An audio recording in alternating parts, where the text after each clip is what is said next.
Hey everybody, this is Sunlight Studio and we're officially live. And wow, that took a little bit longer than I had initially anticipated. I made myself my night coffee, poured myself a nice little cup of iced coffee, iced night coffee. And you know, while I was fixing it up, my giant sleeve knocked it right over. So onto the floor it went, spilled in every direction, coated the floor in coffee, and so, you know, I was just scrambling to get everything just cleaned up before I head in here. I'm just like, no! Well, there goes half my coffee, but at least I still have half of it left. So I saved a little bit of it from the terrible fall, and I also had some more left over. So I figured I would just drink that coffee. Yeah, there goes my night coffee though. Oh my gosh. Oh well, alright. No worries. It's plenty enough coffee to get me through the night. I think I can't really drink much more than like a half a cup anyways, or else I'll never sleep. And tomorrow we have a pretty big day. Keto and I are gonna head out and we're going to we're gonna scope out a pretty cool event nearby for handmade people who, you know, make handmade crafts and sorts of things like that. It's gonna be awesome. It's gonna be a lot of fun, and I can't wait to see what it's all about. Alright, so the hand cam is currently offline, but fret not, we will get it set up. We shall set it up. I'm gonna go ahead and anchor my camera in. Just have to anchor in the camera. Just like that, and I've got a nice little NFC card that I made myself, and it does some pretty cool stuff. My NFC card, when you tap it to my phone, it opens up the camera. But, yeah, let's see.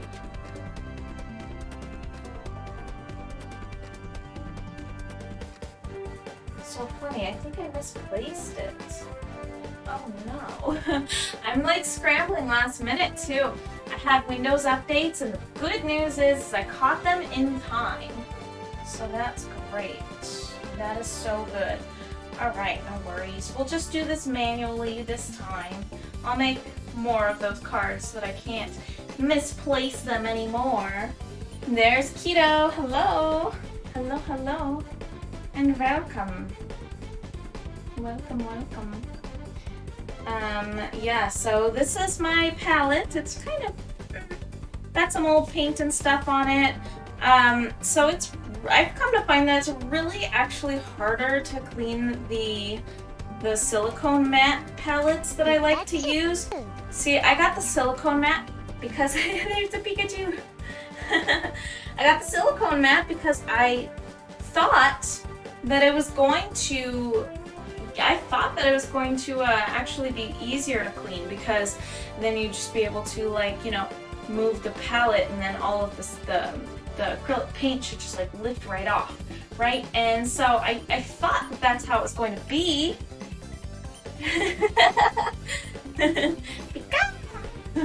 Pikachu! Yeah. Oh. Alright, so let's go ahead and start off our palette. So I'm kind of thinking to myself, what do I want to start on? Like, what do I want to get my hands in before we like really begin? I'm thinking I kind of want to get into those trees there, because the trees are the most atrocious part. How are you? Amazing. There's the chill theme. It's perfect. Yes. So I'm thinking. Look at myself. And I want to make like this preview of the stream. I only want this up. Like Twitch, I want the Twitch dashboard up.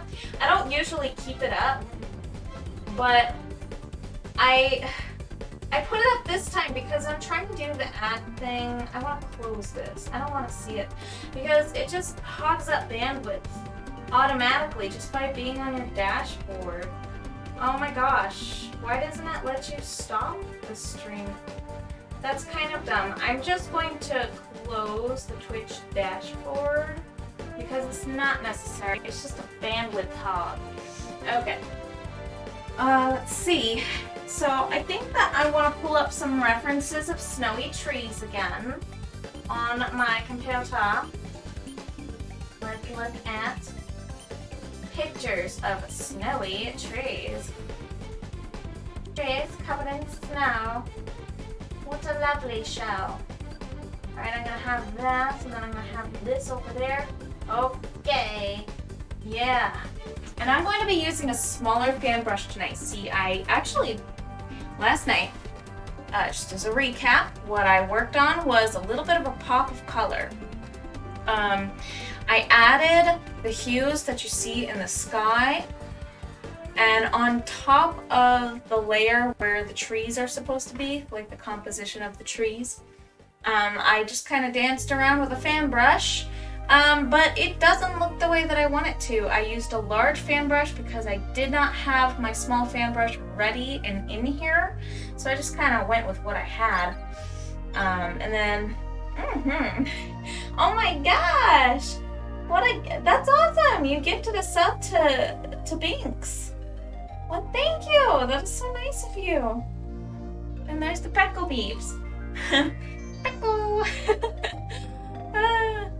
Cute.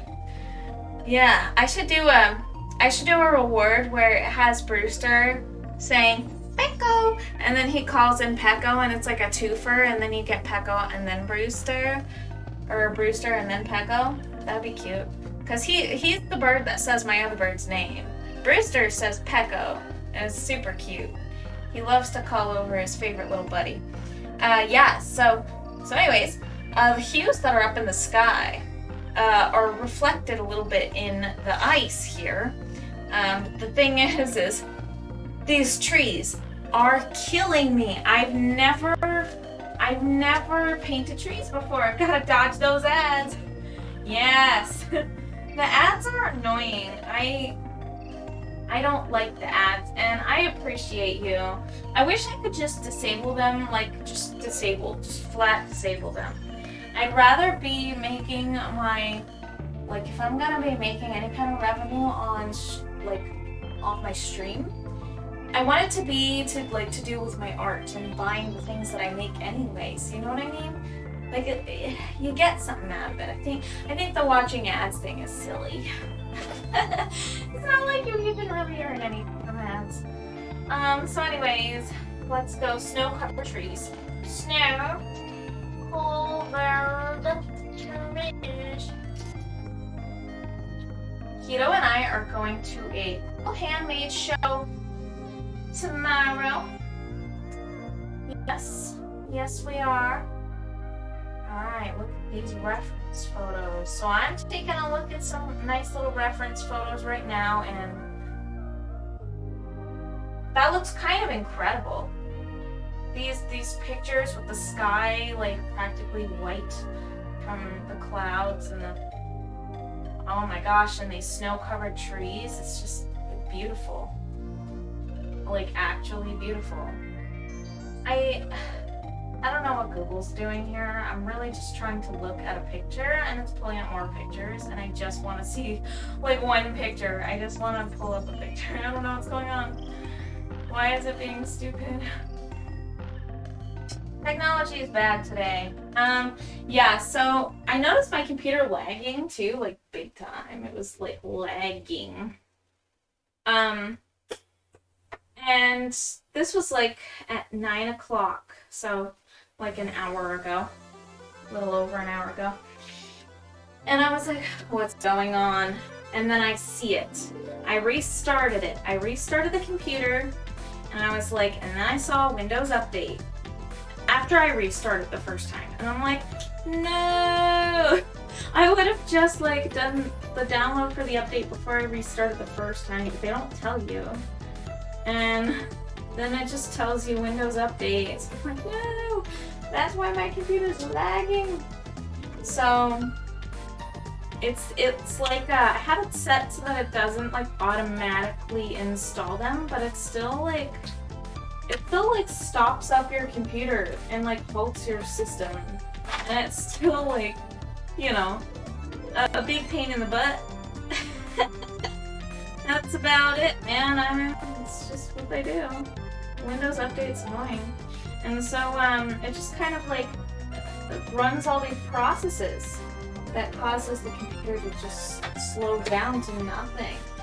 Snail's pace.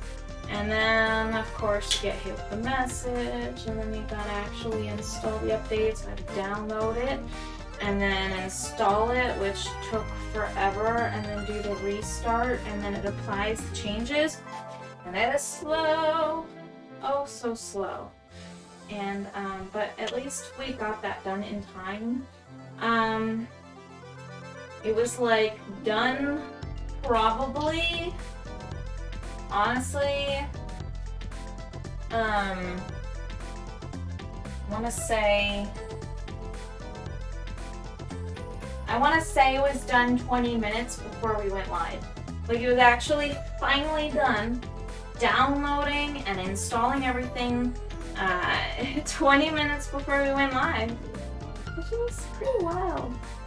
So this is the really full body yellow paint. I really like that paint a lot. It's super expensive though. For this little bottle, it was like, I got it on sale and it was like $8. But it's my smallest tube. And then everything else that I got costs like half that, you know? It's a little bit bigger. Yeah. Then I'm gonna go ahead and add some, I really like vermilion. So Keto got me these like little sampler tubes last year of all of these different colors. And they're like this. They're like this one right here. Real small. This one's like Pyrrole Red. And it's like just a little teensy little sampler.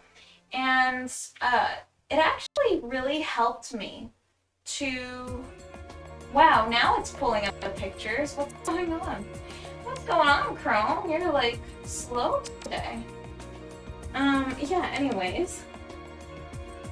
I'm like over here setting up the palette, and all of a sudden Chrome is finally pulling up the pictures I tried to look at. So weird. Yeah. So we've got some Pyrrole, some vermilion. Anyways, those little tubes, they really helped me to like find exactly what I wanted, which is awesome and great and fantastic. I'm thinking I'm going to kind of like go over these trees again. We're probably going to use like a brush like this one right here. Yeah, I think that's what we're gonna do. I really like these. This one is called a filbert. It's a filbert brush, and it's got a nice kind of like a pointed tip. All right, so let's look at these trees, and then let's look at the trees, and let's look at the trees in the photos, and the reference. That's what I'm trying to say. Yeah. Had a tiny bit of night coffee to get me through. Let's go ahead and let's start working on like the silhouettes of the tops. I think that might be a good idea. I want to see what the tops look like. Hold on. Before we really... Okay, I'm actually seeing like... Oh. So let's just start with like these little sticks, like kind of like a little stick silhouette shape. This is really like so much more possible with like this brush right here. Gotta get them silhouettes of the tops there.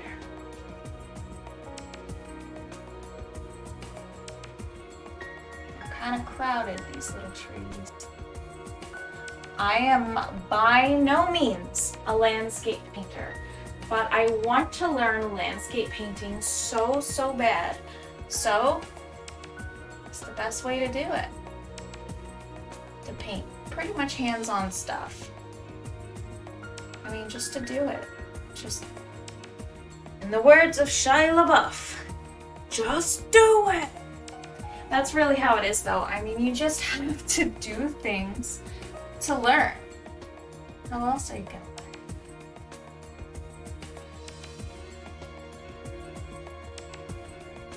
Well, of course you can watch other people do things. And you should. I think that that's pretty healthy to learn in that way. Yeah. Just do it. Yay.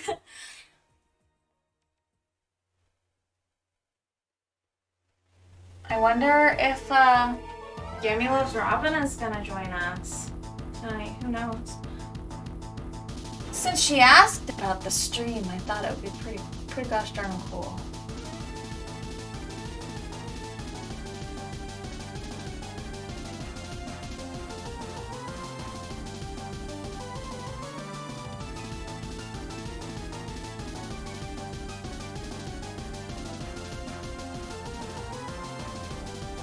Yeah. I think it would be.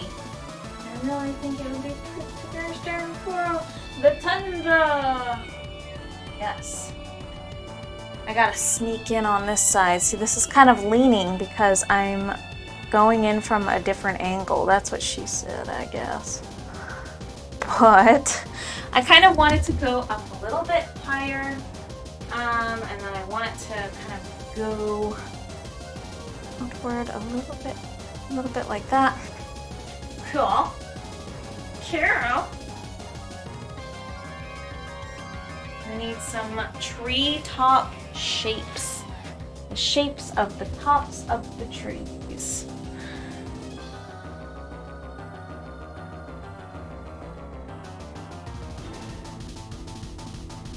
Yeah, here we go.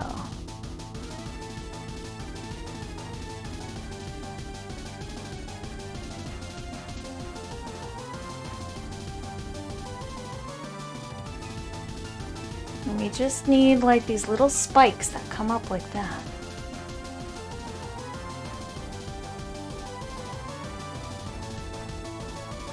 There we go. Yeah.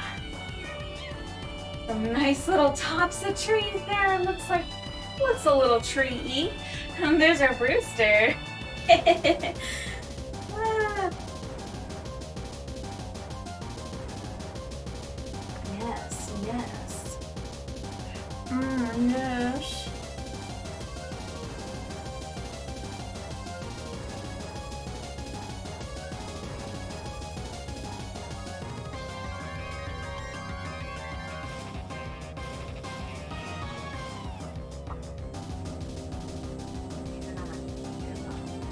Probably get some little trees over there. Perhaps, and I do think that it might be good in the background to add a little bit. There we go. Look at all that. That's a lot of emotes. How fun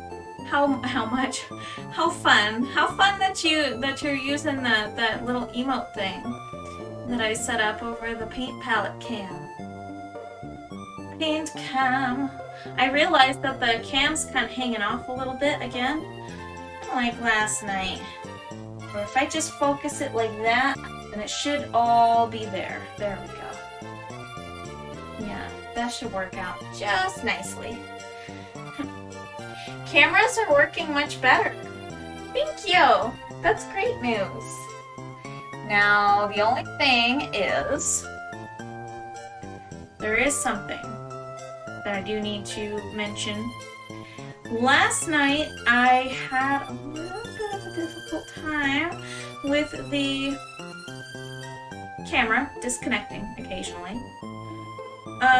But it was pretty occasional. It seemed like the camera was disconnecting, but it's also possible that the server that I'm running on my computer is booting it off for some reason, but everything points to it being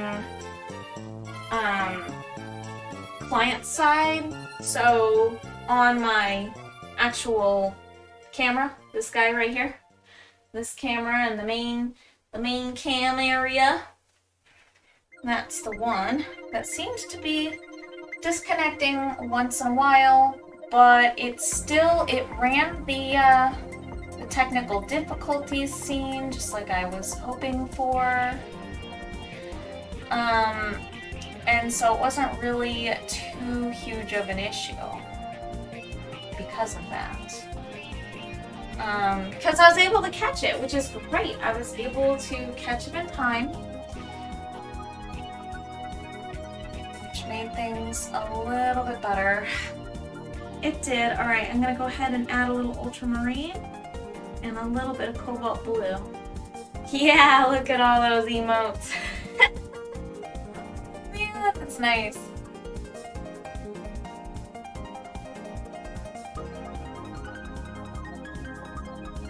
Yes. Okay. So in the background there, we're just kind of adding like the tops of trees out in the distance there. But we're also kind of making them like a pale blue tone. Yeah. And if I add that like right there, just a nice little soft little touch. Now I wanted to add, I'm working on the time lapse. Oh my gosh, jeez. What is that one? It says goal. Goal.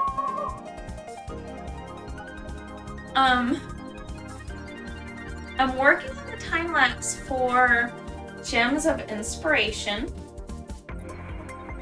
which is super fun.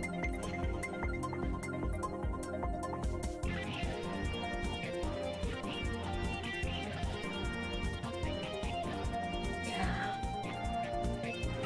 Gems is getting a time lapse very, very soon. I am working on it. There we go.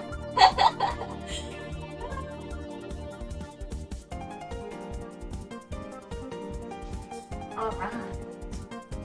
Let's start adding some like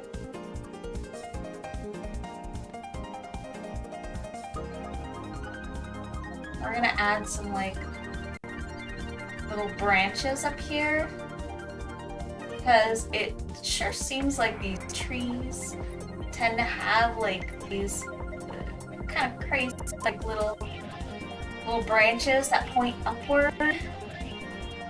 For the most part, not a lot.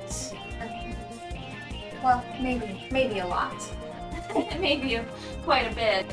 You see, you have these little crazy things that go everywhere. The snow works. Thank you. Oops, I'm painting my actual like paint palette setup right now by accident. I'm definitely trying to get everything like looking natural.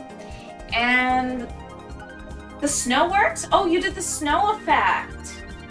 Is that what you did?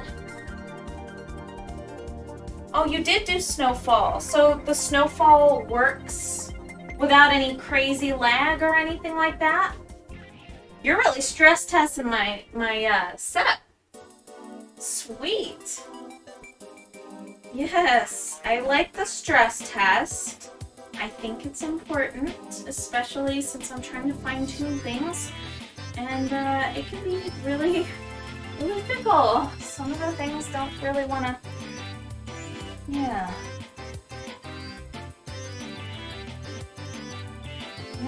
Yeah.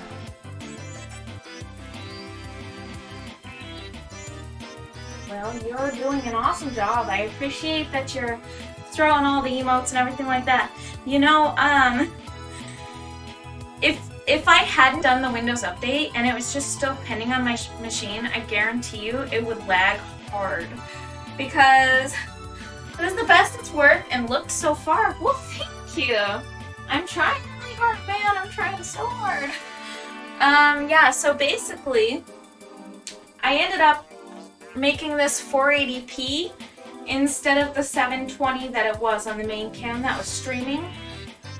Because it did not need to send that much data, considering I don't even use up the entire screen, so there's really no point to having it send that much data. I downsize it through OBS anyways, so like, you know, why would I have it send 720p data all the way over? Or more than that. So I went 480, and it's much less, but you're not even gonna notice it because it's like it's just sending way too much data, and I'm not even using that much of the screen. Like I had said before, even if you've had the whole thing, even if you've had the whole stream blown up to its fullest size, you're still not seeing it at 720 or even 1080. You're not going to. It's just, it doesn't make any sense. Yeah, you can't tell. It's not gonna matter because you wouldn't even notice. There's no reason for that. And so, let me think. Like, basically, it's a giant waste. It was just a giant waste, a whole bunch of data that was just being sent for no good reason. I'm not even using it all. So, so yeah. I would have thought it would have been as simple as like, okay, we'll just flip it on the GoPro, just flip it to 480, or yeah, 480, and then I just send it that way. Like, there's a setting for it on the GoPro app, so what's the big deal? It's like, okay, so yeah, there is actually a setting for it on the GoPro app. You can stream at different resolutions. But for some reason, the software that was on my computer, the receiving software that ran a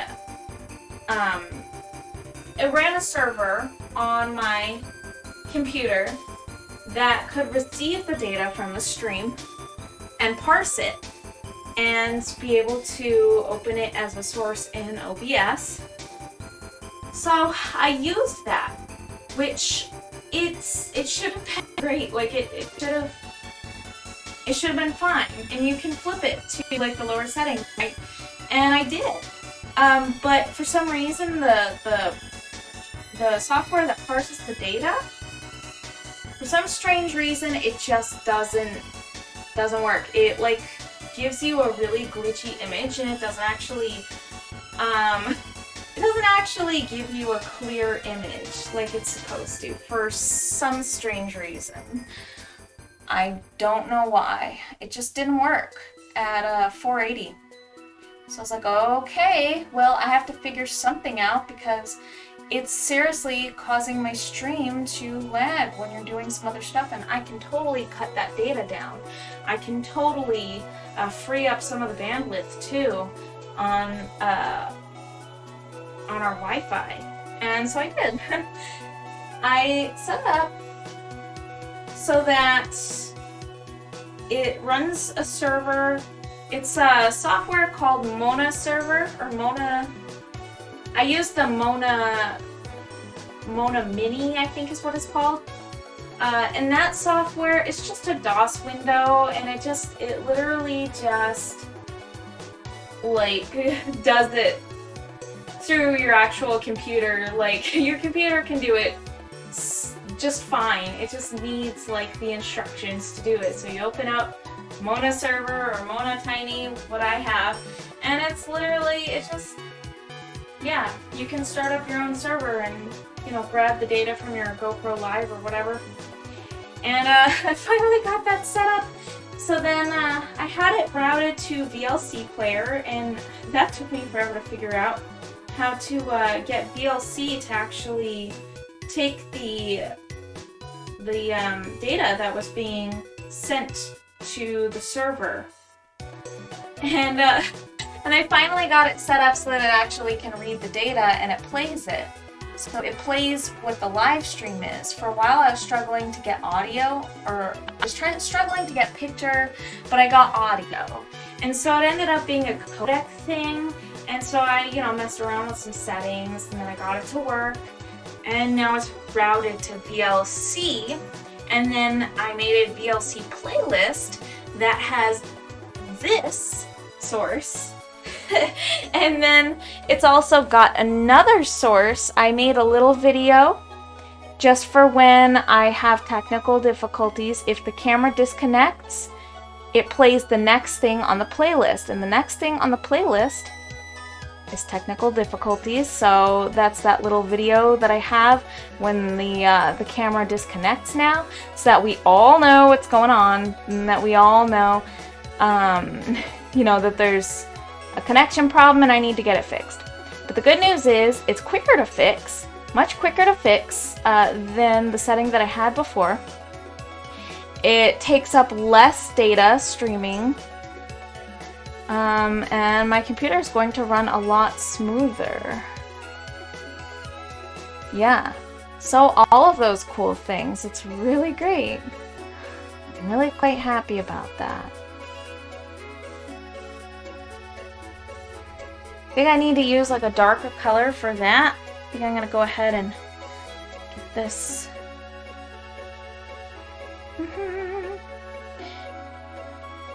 We'll redo this.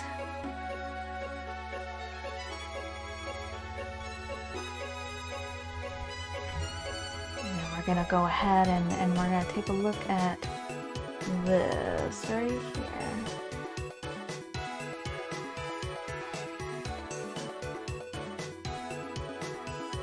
Okay, and then from the other side, I'm gonna go ahead and start working on like the shapes of the tops of the trees, and then we're gonna work our way down from there.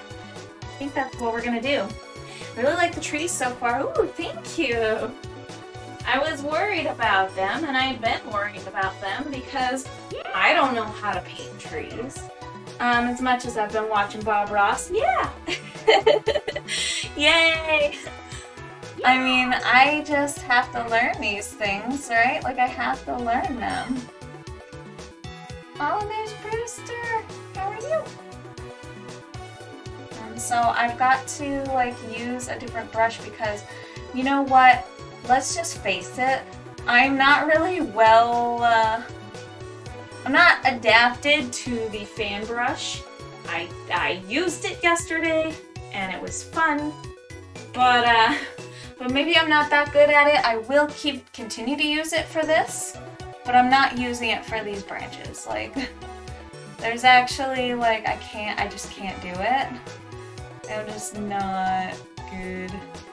That's okay though. I'm pretty good with a filbert, so not too terribly worried about that. We're gonna just kind of like get in those like those little branch shapes. Yeah. So we're starting to, there it is, it's snowing! Yay, snowfall! Yeah, it seems like it's doing a lot better. I'm really happy about that. That's great. Yeah, look at this. I just had this painting in my head, and I just had to get it out of my head. You know, it's so weird. My paintings never end up looking exactly the way that I like picture them in my head initially, but I always put all the pieces together and end up with something. McQuacken! Welcome! Thanks so much for being here! Yeah, oh my gosh. Girl, how are you doing? How are you feeling, first and foremost? I know that last last we spoke, you had COVID, and you're recovering from that. So I'm really hoping you got some really good news for us about your recovery. Everyone's really seriously getting COVID, and it's kind of insane. Like, wow, these are actually starting to look like trees. Holy crap. What? There he is. There's the old Sunla. There he is, ancient Sunla. Sunla's grandpa. Hello. I'm so glad that you guys are here. I hope that you're feeling well. I hope that you're feeling better than you were.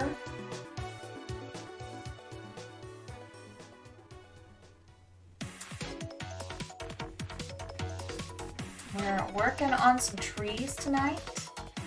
I just had a few swigs of night coffee, so I'm feeling pretty pumped. And my brain is starting to work a little bit faster too. Ooh, I love that feeling. Sure do. Glad you guys are doing good. I'm still sick, but it's most likely not COVID anymore. Wow. So you think you picked something else up along the way, like now you've got something else, and it was COVID, but now it's kind of like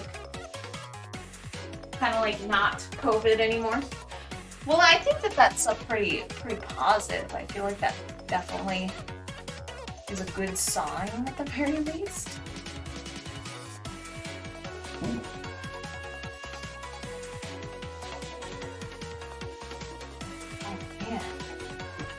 Painting these trees is so zen. I know I always say that. This is so zen and that is so zen, but I'm serious. It feels great. Pre-existing conditions. Oh, man. You poor girl, your body's always giving you a hard time. Your body's always trying to do stuff to you. Trying to make your life bad and miserable.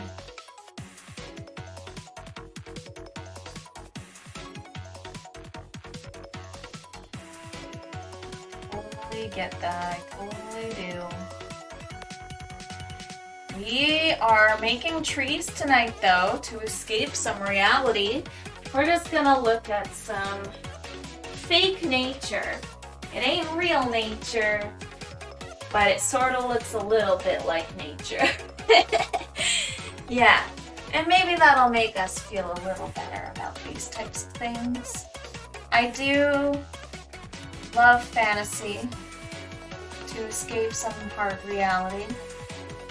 So it's a good escape. Sure is. I'm gonna have to dance around with that fan brush again once I get these little branches done. Once I figure out how to do these branches. Oh yeah. Starting to look more like trees though. Thank goodness. They looked terrible before, let me tell you. They didn't look good. They didn't look good. So yeah, I mean, this time around though. Yeah. Well, I'm glad that you guys are here. We're gonna go to a handmade kind of show thing tomorrow. It looks really amazing. Oh, so much! Thank you! I'm trying really hard. Also, husbando is doing a little bit of stress testing on my setup tonight. I was having some struggles like before going live because of a Windows update, but I did get that taken care of, which is super fantabulous and a good thing. There it is. And I've been working on finding a new way to connect my camera, my main camera right here. How are you? My main camera into OBS. So I worked really hard to get a new setup. Before I used a software called Action Cam 2 PC, which is the one that when the camera disconnects, it shows like this blocky looking thing.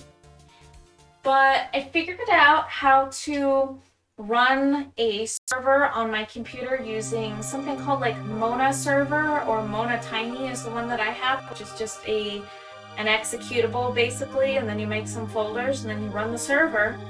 It's nice and easy. No like setup or anything required. And you get that set up, and then you gotta, the hard part was getting it through VLC, so getting VLC media player to pick up the data that was being picked up by the server that I was running on my computer. And so I got VLC picking it up, and then let me just outline this part right here. We can't lose his little stabby tail. He's got a nice little stabby boy tail. But anywho, yeah, it was tricky getting it through VLC, and then I got it into a playlist. Once I got it working on VLC, I had to get the codecs and everything like that to get the picture working. And then I have it routed into OBS as a playlist. So then there are two things in the playlist. The first thing is the actual camera's data that's being pulled from the stream. And then the other thing in the playlist is a technical difficulty screen. So what happens is if there's no longer any input from the camera, it automatically goes to the other thing in the playlist, and the other thing in the playlist is the technical difficulty screen. So I'm super happy about that. Took me a while to figure out what to do and how to set that up and everything like that.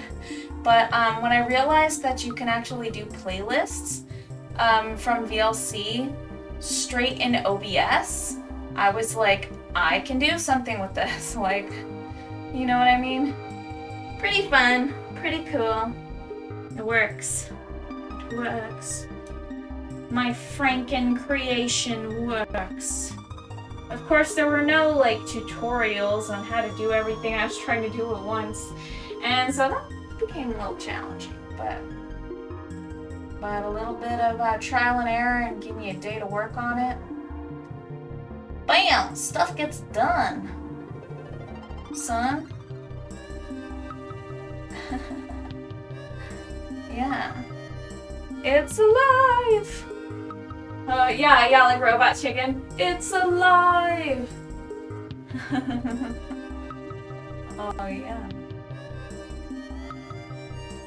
Man.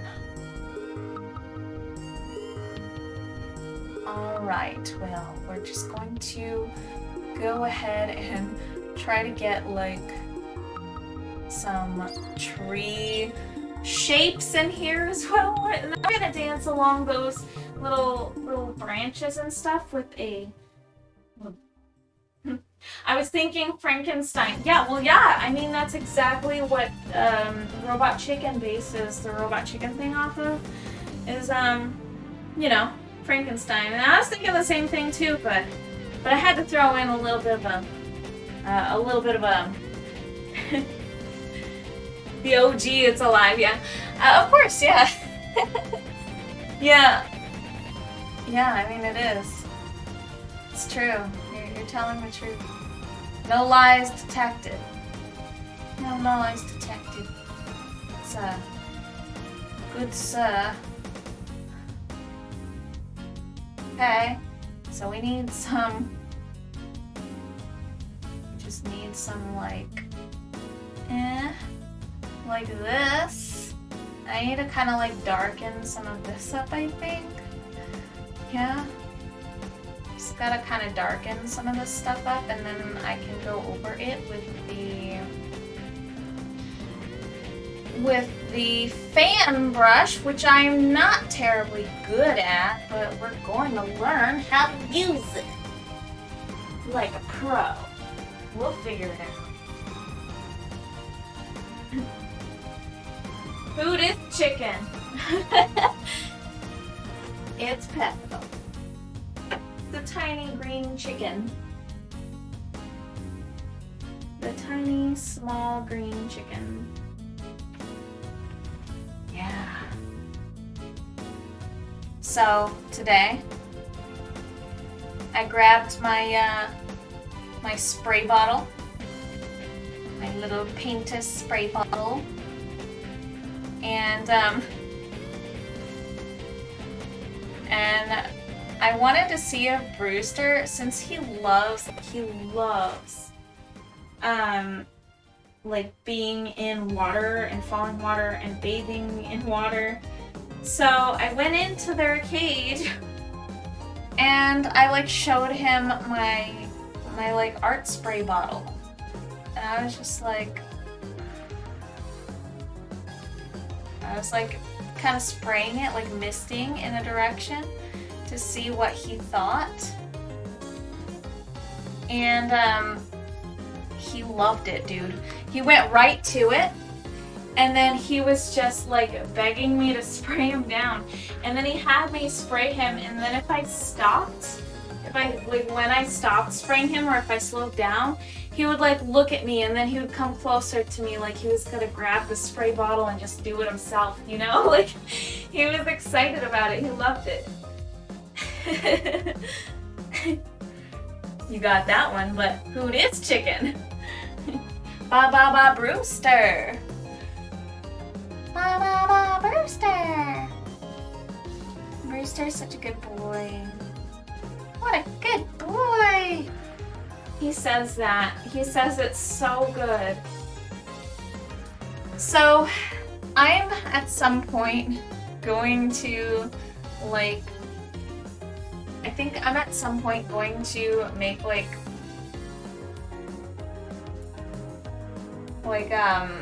some really short break screens. Probably before next week's streams, I'll make some like shorter break screens for like running the really short ads to get rid of the pre-rolls. And then when I do that,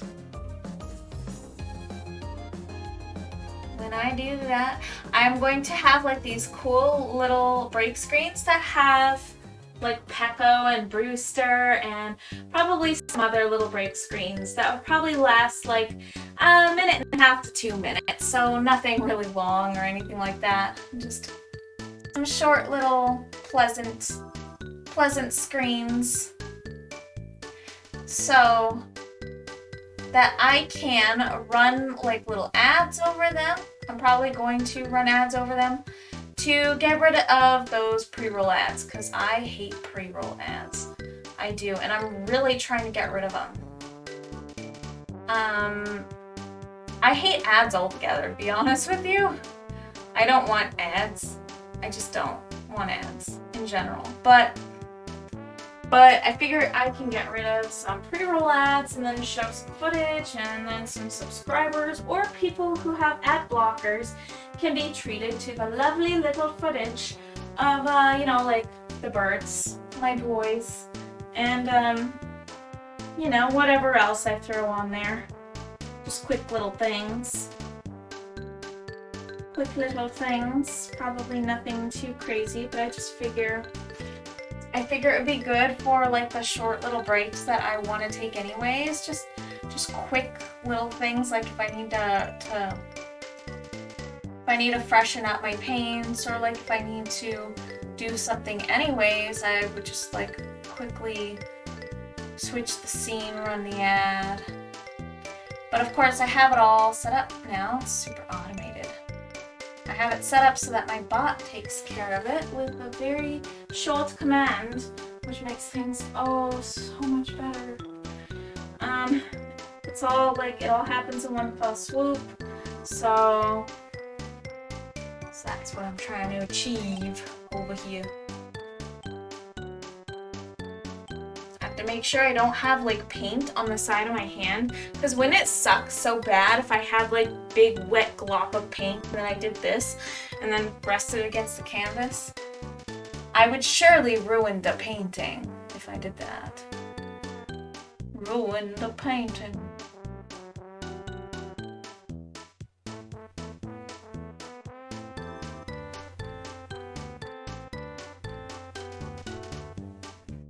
Yeah, there we go. Well, guys, I hope you're having a pretty good night in spite of feeling not terribly well.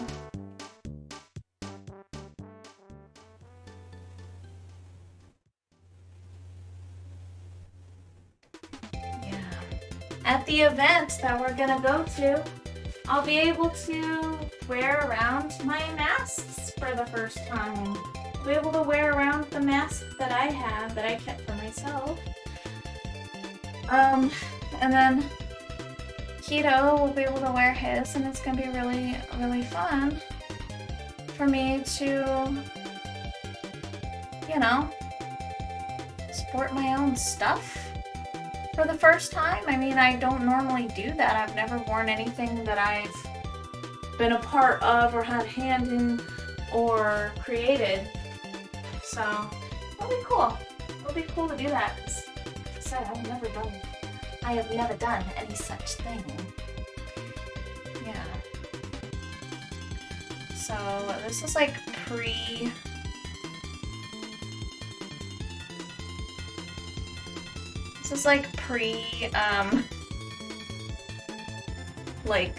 like snow all over the trees. So I think I'm gonna bring out the small fan brush and try to do that. Well, that's awesome. Thank you. Thank you so much. I saw them. They're neat. Thank you. It's super exciting. Yeah. Super exciting that I'll be able to wear that around. We're just going to walk around at the event. We're not selling or anything there. Yeah, we're not selling while we're there. We won't have like a booth or anything like that yet. But it's in the plans. It's in the plans. I would really, really like to get that set up at some point. And we're really looking to do that in this year. I mean, 2022. Oh, looks like our cam disconnected. I looked over as it was happening. All right, let's get it set up. See, that's the technical difficulties I was talking about. And the problem is occasionally, I think it has to do with the bit rate. The little blue sunlight in the corner is adorable. Thank you. Thank you, thank you. Alright, so let's go ahead and get it set up again. We're gonna go relaunch the app.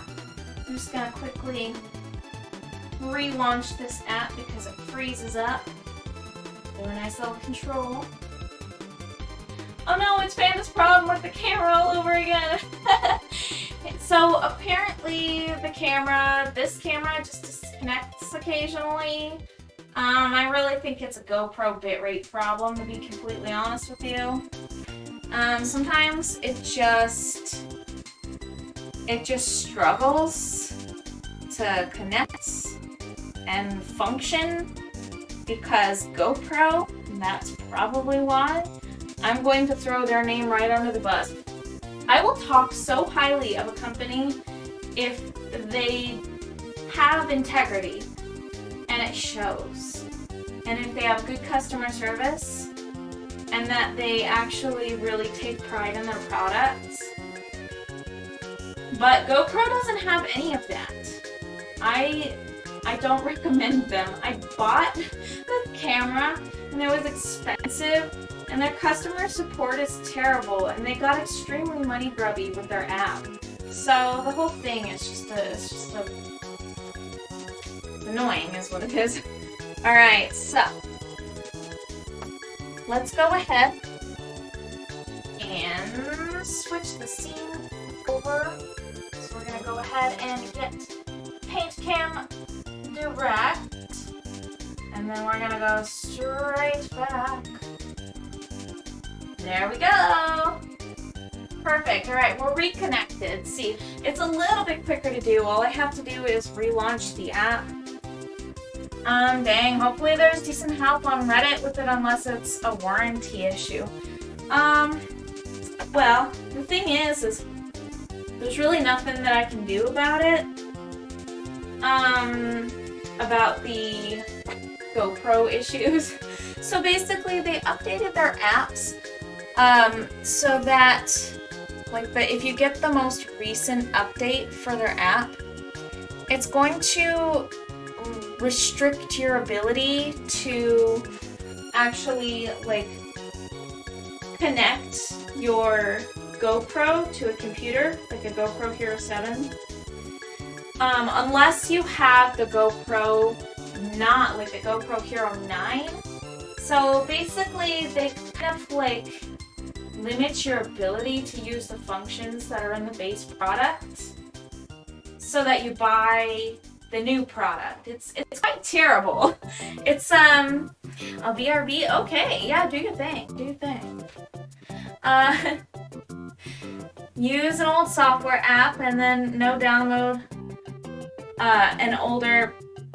an older package. See, that's what I did though, and I did do that. That's actually what I'm running currently. So I'm running the old app right now, and I have it so that it doesn't automatically update because it's an issue. Yeah. Oh, my bad. Oh, no worries. No worries at all. Yeah, that's what I got going on. So it's basically, I mean, it's not a problem for me anymore because I did get it set up. But it's just basically to tell you what kind of company they are. Because of their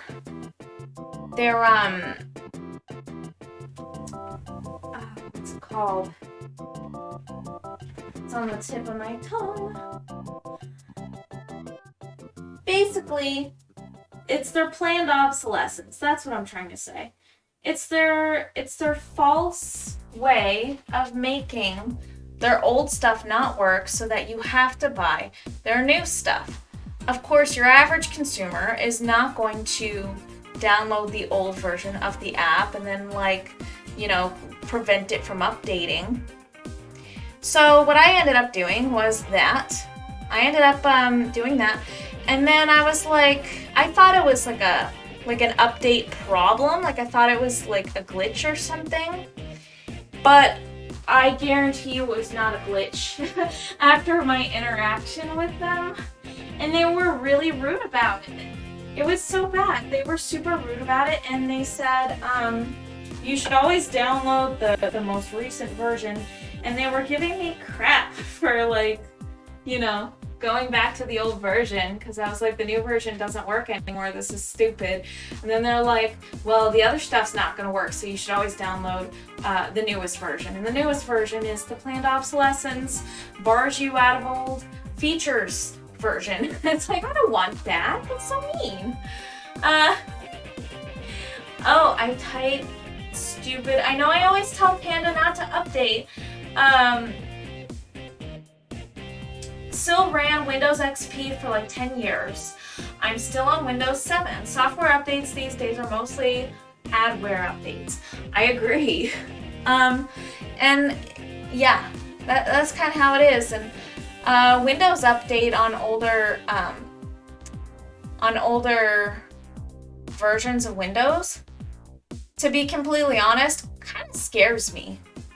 It kind of scares me because I don't know if they're going to release an update that will be a kill update that'll cause it to not quite work unless you buy the new version.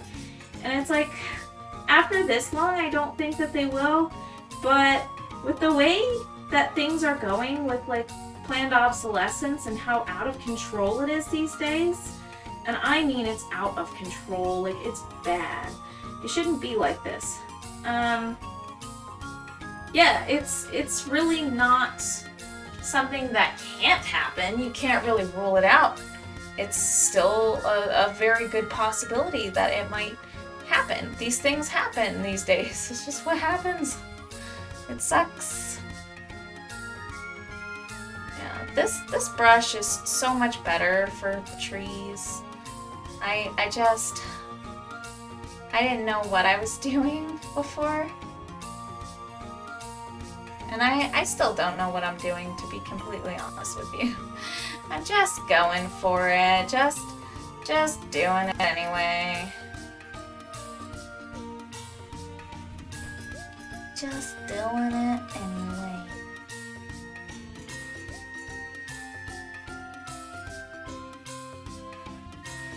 Yeah, and as long as I just continue to do like this and just carve out these shapes, should be alright. Oh wow, those trees are looking real nice, by the way.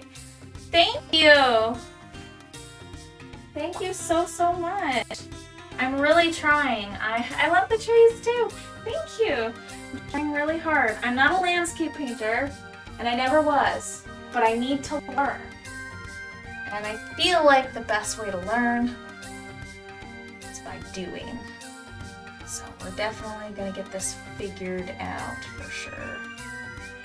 Like, we just gotta find where like where the trunk is, and then we're just gonna bring it down, and then we just kind of. I like to use this big giant fat filbert brush. It's great. It's really nice. Bob Ross. Yes, he's quite inspiring to me. I mean, not his personal life.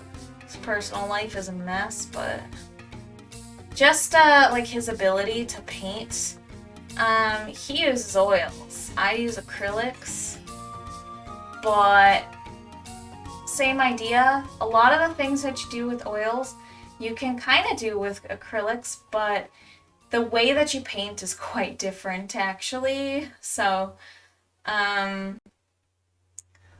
mean, it's pretty similar though, like similar enough, I suppose.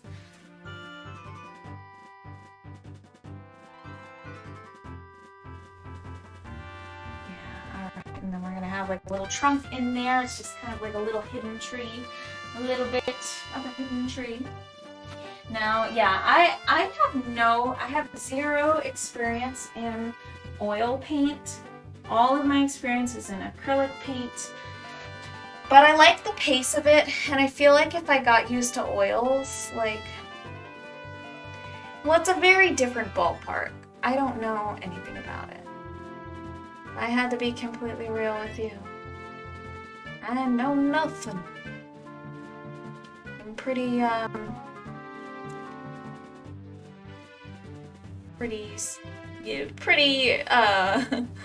like, simple.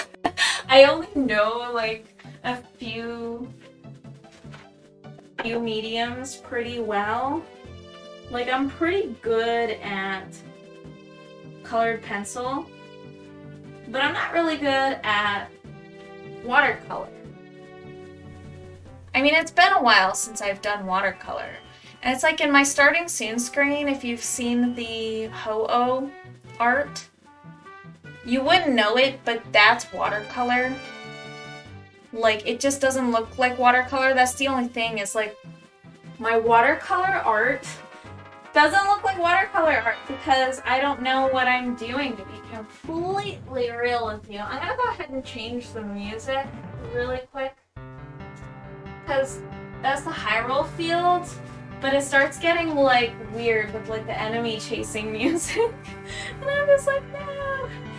It's good. There's like a million ways to paint, and the best way to learn is by experiencing them as opportunity comes up. Yeah, for sure, for sure. You know, I have a whole bunch of watercolors. I have a lot of watercolors, the kind that comes in a tube. Yeah. I have the good kinds, the ones that come in a tube, which is nice. Which is nice and lovely. That is really quite nice. That I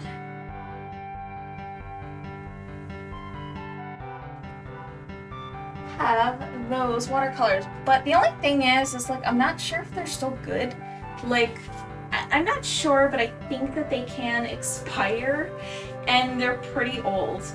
Like, I don't know if they're good still.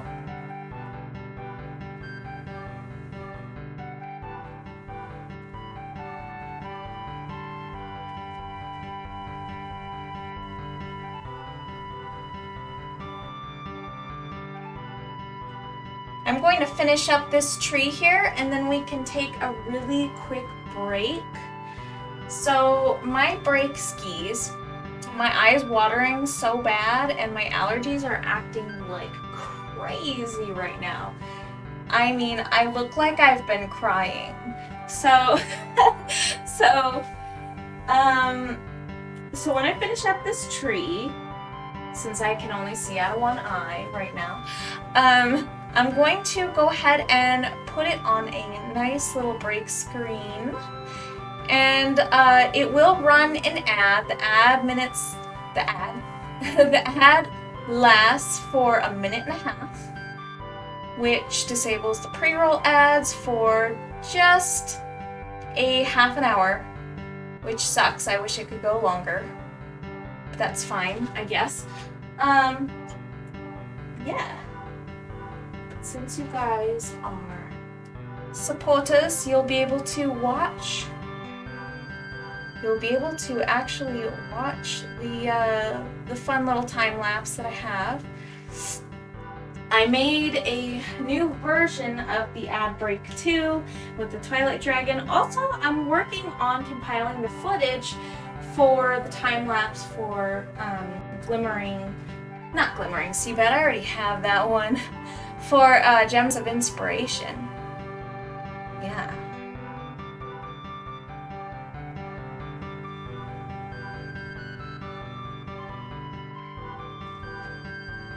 I legit can't see out of my eyes right now.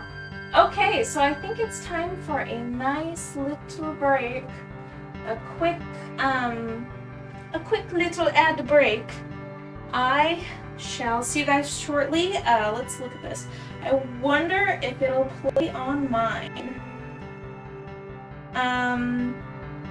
Yeah, I mean, I'm not really sure. I think that since it looks like you are a subscriber, I think it should be alright. Alright, you guys, I will be right back. It'll be 5 minutes. Okay, see you soon.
And we're officially back. Ha! Super cool. All right, let's get caught up on that chat. Wow, you guys been chatting along. Nice. Nice, nice. Let's see here.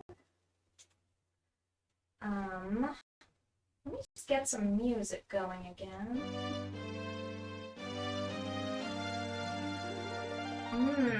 I really like this one. Looks like I'm missing part of it actually. Hold on, let's see. Let's see. Yeah, I think I'm missing part of the chat. Hold the phone. I'm gonna go ahead and try and scroll up on. Maybe my chatbot will be able to handle that. All right, yeah, let's do this. Catch up on your guys' chit chat. Oh wow.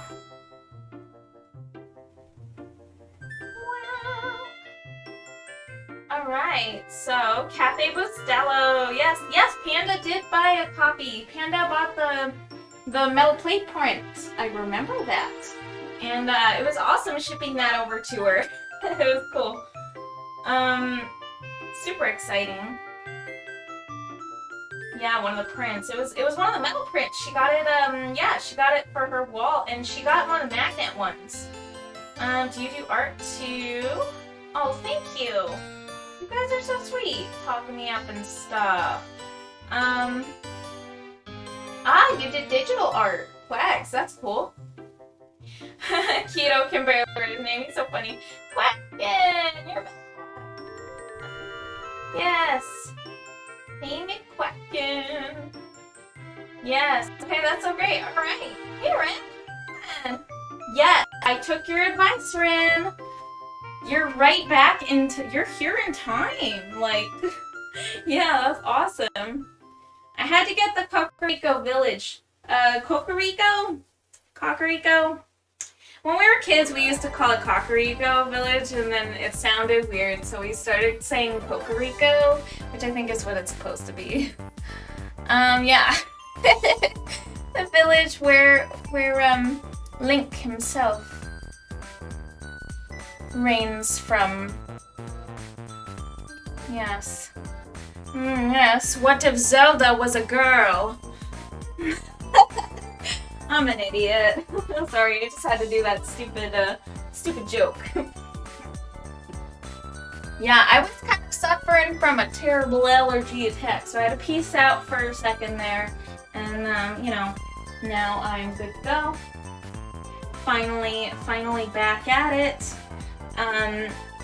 You know, when I was younger, when I was a small, wee child, I was like, allergy attack? What the heck is that? Like, allergy attack? Like, yeah, right, that doesn't exist. Now, as an adult, I'm eating my words as a child because, oh my gosh, they exist. And they can be so ruthless. Holy mackerel. When I was a lad. When I was a wee lass. When I was a wee lass. Yeah, I had no idea that allergy attacks were legit. And you know what? They really are. Dude, like, I was just chilling here painting, right? And then my eye is overtaken by tears. Couldn't help it, couldn't do anything about it.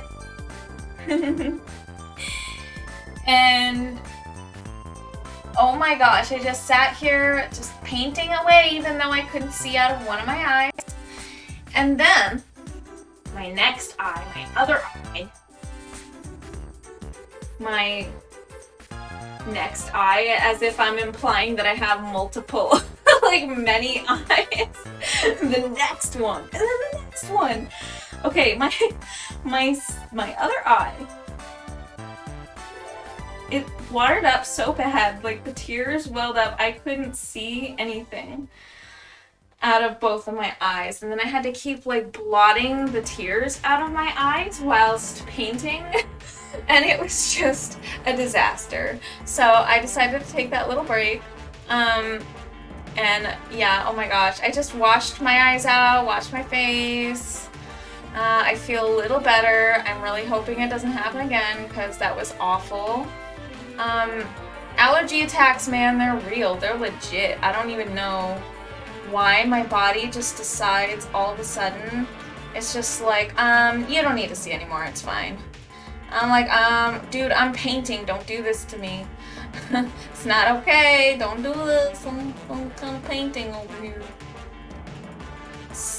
Silly eyes, silly body, doing silly things. Yeah, next eye. How many you got exactly? Like I'm implying I have like multiple eyes. It's so funny. And then my next eye, I'm like one of those flaming wheels of eyes, those biblically accurate angels flying around, you know? Yeah, that's the real Sunla.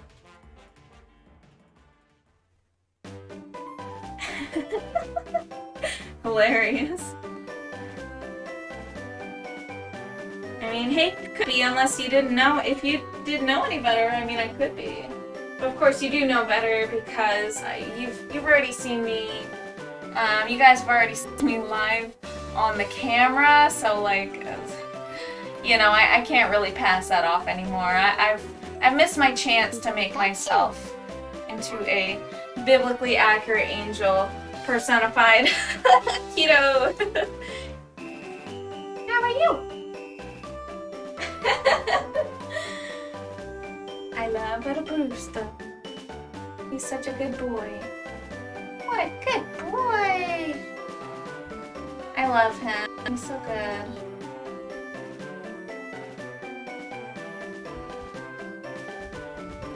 Yeah. Alright, so now we have these trees, right? Now we have these trees that are just kind of like painted in. We've got kind of like the vague shapes of the branches and things like that painted in.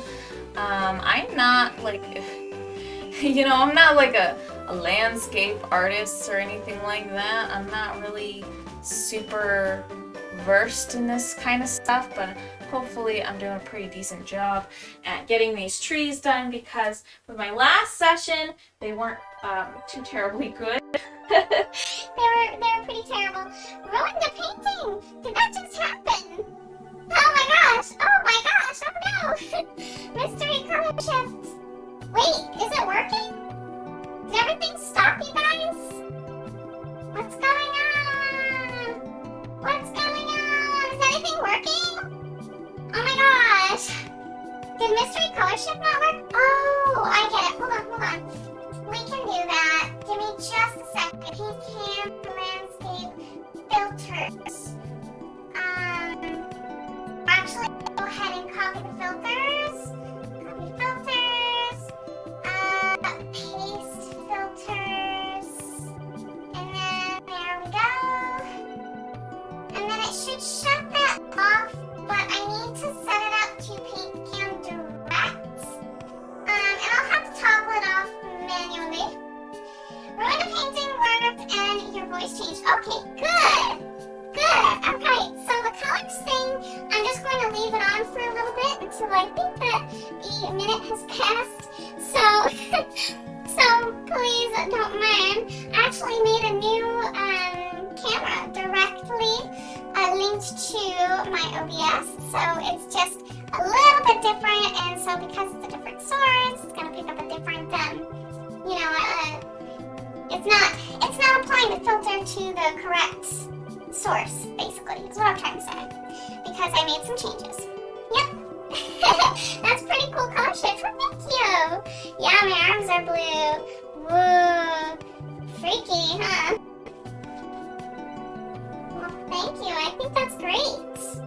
Good. I'm going to link it up in, I'm going to go ahead and link it up in, let me check. I gotta link it up in, what the heck was it called again? Triggerfire. That's right, Triggerfire. That's the one. And then when I link it up in Triggerfire, I just have to change the filter around a little bit, and then we will play with the filter. Yeah, there I am. There's me. I'm the weird sounding blue octopus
refresh everything, and then it should go. That should work after that. After I save this real quick, I'm gonna give it a save. There's called invert. That one's fixed. And then we're gonna switch around color shift for right now. We're gonna change the action a little bit. We're gonna switch it up. Alright. And then we're gonna go, instead of paint cam landscape, we're gonna go right to paint cam direct. Repeat. Save. Save that too. Okay, perfect. Alright, so now that's been saved, we're gonna go right into trigger fire. We're gonna do a refresh. We're just gonna refresh everything. Alright, there it goes. Just reconnected. Now we're gonna go right to paint cam direct. And we're gonna go filters. We're gonna turn off filter. That way. That's a way. Color shift. That way it'll work just like normal now. Close. The only problem is there's some filters in here that are not really the filters that I want. So I'm gonna go ahead and, I don't know if this is called filter 2. That's the problem. Although I think that it is, because I'm connecting it from a different way. I'm doing a different type of, like, sort of stream. There we go. Okay, that's better, I think. Okay. Perfect. Streaming a little bit different. And, yeah. So, just gotta mess around with some settings just a teensy bit. Oh, no, but my voice too adorable. Yeah, thank you.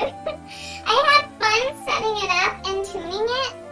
Oh my gosh, it was so fun getting it all set up and all ready to rock so that I can make it into a small tiny voice. I had so much fun with that. Oh my gosh, Rin, are you feeling better? I remember you said that you were sick. Hope that you're doing well. Everyone was sick, my gosh. Everybody has been super mad sick for a while now, you know. Okay, so, and then this, I kind of want to do like some, I want to do a little bit of color. We've got a little bit of color popping through, just seconds. Small bit of color. There we go. Right on. Alright. Very good. So now, let's try something. We're going to try this teensy little fan brush. And let me tell you, I don't know how to use this thing. I don't know. I don't know what I'm doing with this thing. I don't know.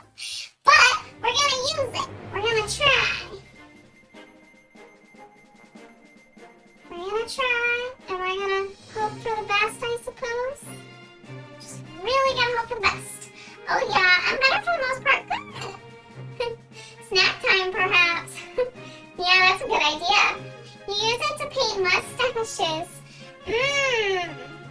You could probably paint some pretty fabulous mustaches with it. I mean, you're not wrong. Probably.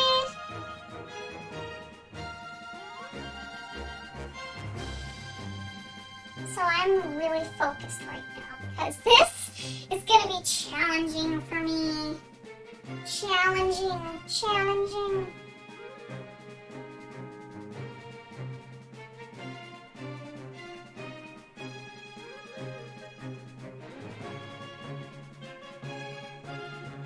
I don't know what I'm doing, but we're going to figure out how it gets.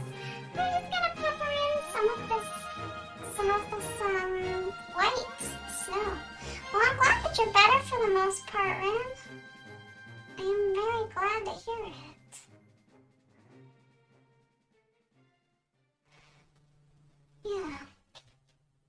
Yeah, let's hope I'm doing this right. I don't know what I'm doing, you guys. I don't know. I have to be a lot more gentle on it than I was before, I think. And then I have to get all these little angles in. I have to get like little angles with the... Yeah, it's challenging. I don't know how to describe or explain what I'm doing. I guess I just have to kind of trust my instincts with this and hope for the best, because I don't know what I'm doing.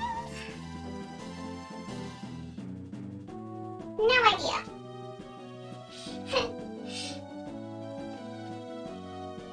Yeah, it's good to hear you're feeling better. I agree, Keto. I agree. I agree that it's good to hear when he's feeling better. Everyone's been really sick lately and it's just been terrible. Like, I mean, like, Keto's mom had it, and then, well, his sister had it, and then, I don't know and they're kind of not really feeling all too good, and everyone, like, so many people that we know have it right now. It's freaky, it's crazy. It's craziness.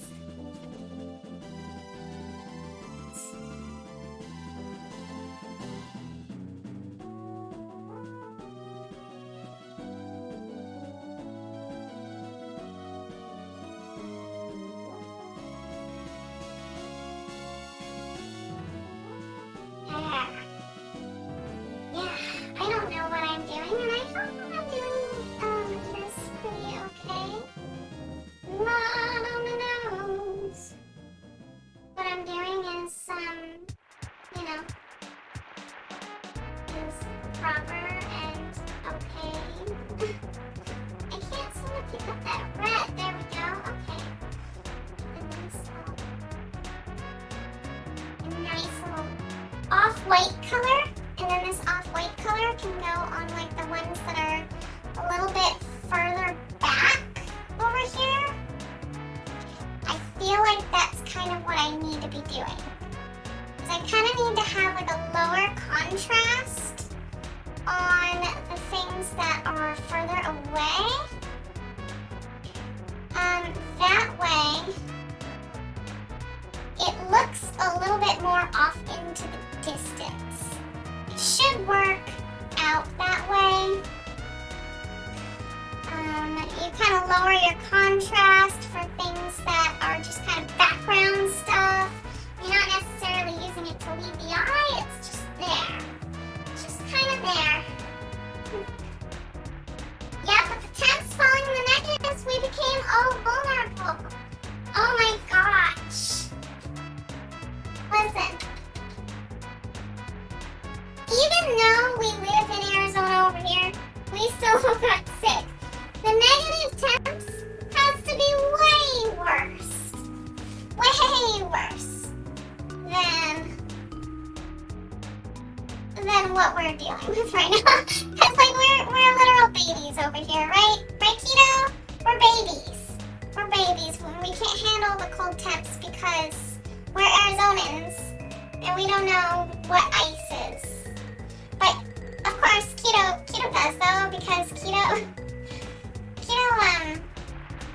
he came from Pennsylvania, so like, you know, he kind of gets like a bit of a free pass on this one, I think. You know what I mean? But me, I'm a born Arizonan, and you know, the scene that I'm painting, it's just not something that I can it's just not something that I can really, like, if this is all like a scene that's not really, it's not really normal to me, like seeing the snow and stuff like that. So me painting a snowy landscape is something that's like, it's like a magical thing to me, because I don't see snow, you know what I mean? I don't see it, I don't even know what I'm doing. I don't know what I'm doing. It's not really the cold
And officially, I'm back as a normal speaking person, unfortunately. But it was still fun. I really do like the small Sunla voice, and it's super funny going back and watching the VOD and listening to my crazy little voice. Yeah, have a super good night, Bing Smoko. We adore you. And we love you. And we love Brother Prospero too. We do. We love. So much love. You know what? What I should have done? I should have actually done like a little low contrast sort of something like this, kind of like maybe more of an earth tone. Just an off-white.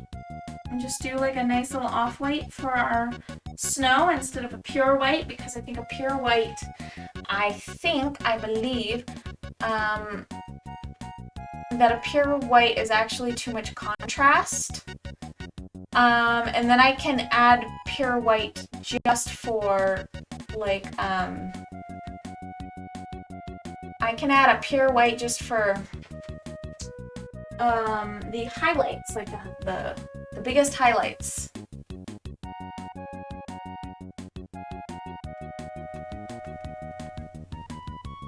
Okay, we're gonna figure this out. I have no idea how Bob Ross does it, seriously. It's incredible. I can't. I don't know what I'm doing. I'm fumbling. Everything I'm doing is just totally fumbling.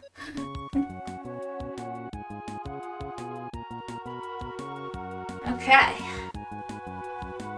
Just hoping that I did something right. Who knows? Prospero says good night as well. Oh, have a super good night. But I was like sure it was a long 5 minutes. Yeah, that's a long time. That's a really long time to be small Sunla, however long it ended up being. I was just like, what? No way that it's still running. But I hope you guys have a super good night.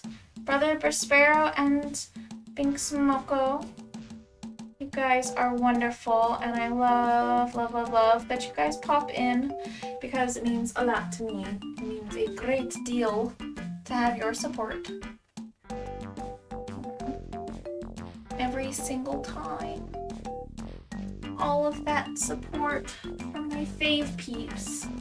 All my fave peeps. Alright, so now we're gonna try this. We're gonna try using pure white. We're gonna go. Yeah. Oh my gosh, it's like kind of better because, yeah, because if you just do like if you just do like a straight up like white all over everything, you can't really see the contrast of the light. You can do smaller brush strokes. I'm starting to understand what I'm supposed to be doing with this. Okay. You really gotta experiment with this kind of stuff to know what the heck you're doing. And it's very challenging for me as someone who is not a landscape painter. This is just a huge learning experience for me. Yeah, alright. So I'm just pacing around, kind of getting a look at the thumbnail view and everything like that. I think that what I'm going to do is I'm probably going to go over everything with that milder tone. I'm really going to probably go over everything with that, like every white spot. And then we're just going to backtrack on some of that because it shouldn't all look like that. It shouldn't all look, you know. I'm going to add a little more red in that. There we go. Super. Perfecto. I love it when you guys join my streams. Seriously, it makes painting and it makes art so much more fun for me. It gets kind of lonely To be completely honest with you, it gets kind of lonely to do art. But when I get to stream, it's nice because then I get to have the company of some really lovely people. There's the Pikachu! Aww. Yeah, it's seriously wonderful. To be able to do that in the modern age is just really awesome.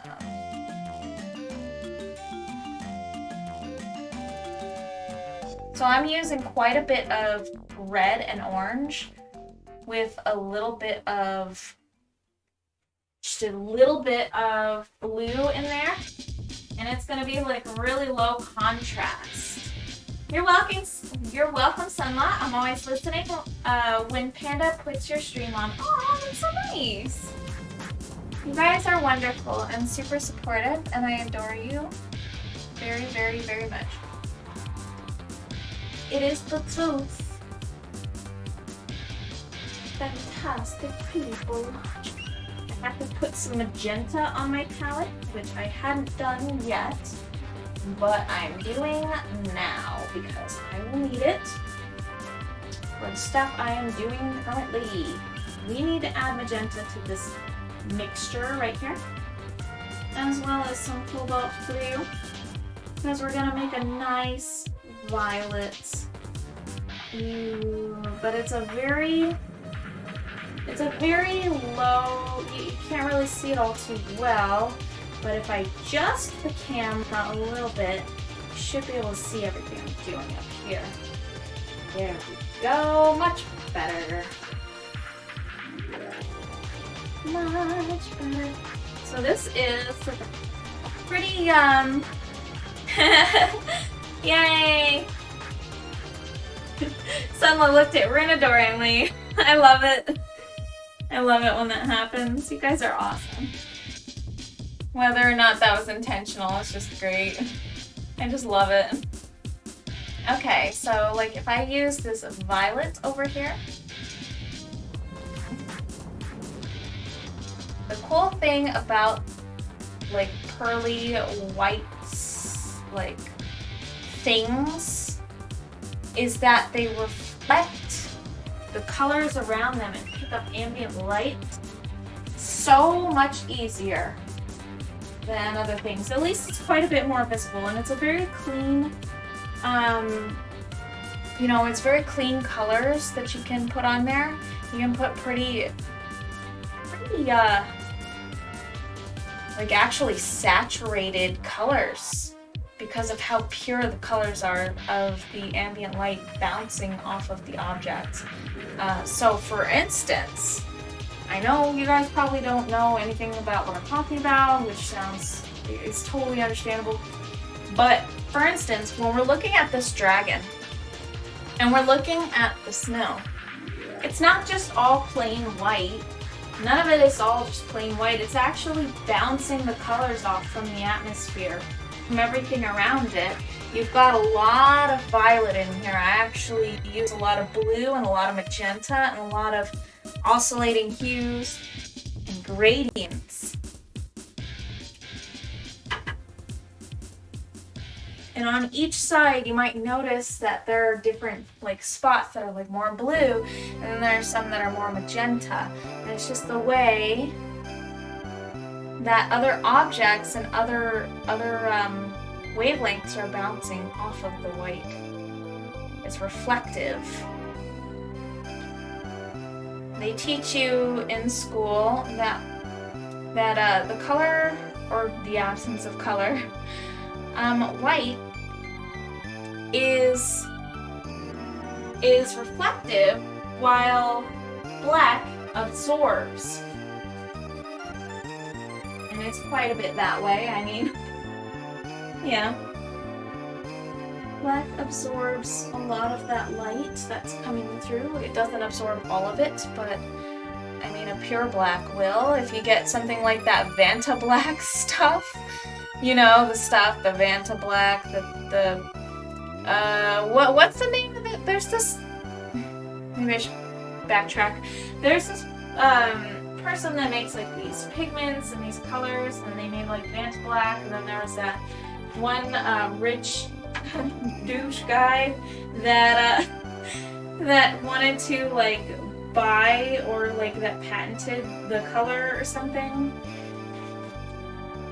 and then other people couldn't have it, and it was like the Vanta Black or Black 2.0 or I don't know. I think it was Vanta Black, and then he bought like the pinkest pink or something. I don't remember. He was basically trying to keep like artists from using specific pigments and colors, which is really stupid. There was like basically all this drama in art communities and things like that. I feel like my Twitch bot is kind of like overly hyper, and it keeps like going off a lot more than I intend. Super silly. Yeah. How strange. Yeah, and I really don't know what I'm doing with these trees, but I'm just really hoping I'm doing okay. I guess we'll find out when I really put that final layer on. I might actually go back over it once again with some more of this dark hue and try and get some more of this background kind of showing through. I feel like that's really gonna be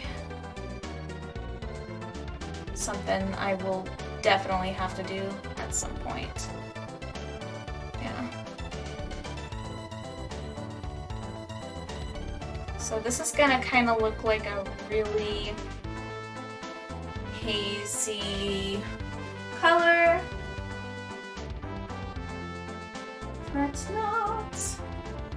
I don't know what I'm doing.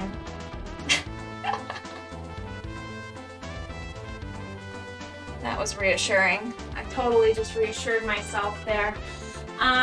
So we're doing some of this kind of low contrast stuff. We're just gonna kind of sneak these kind of purples in there. These violets, these low contrast whites. Here we go. Add a little bit of that and a little bit of this. And a little bit of this, and there we go. Oh yeah.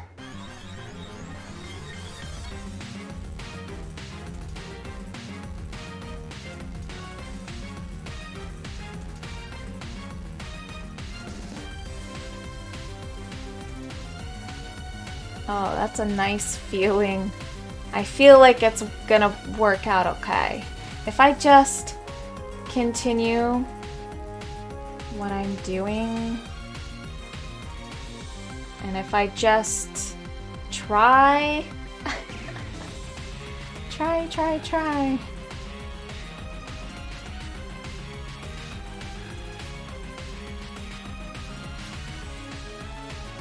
There we go. All right, and then I use some pure white. Oh, but first I gotta get in here actually. And then we'll get in, and then we'll do the high contrast whites. We'll bring those in, and then we'll go over the things with black again, or at least a really, really dark color, very dark here. And we'll see. Yeah, so I have seen the snow. I know I live in Arizona, and I know I'm not really well versed in the snow department. I'm kind of an Arizonan, you might say. However, I have seen enough snow. I was kind of half joking, because my grandma, she used to live in Payson, Arizona, and Payson, that's like one of the few places in my state that actually gets snow. And they can get a lot of snow up there. There and then in Flagstaff and places like that. They can get a lot of snow up there. It's a higher altitude, so you actually see, you genuinely see some real snow.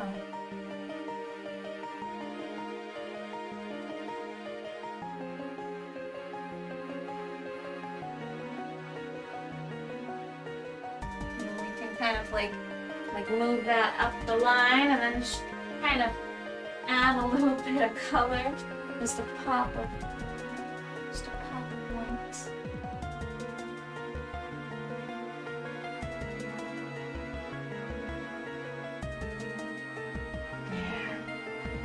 And then we will go over that stuff a bit more with black, and then hopefully it'll look a little better.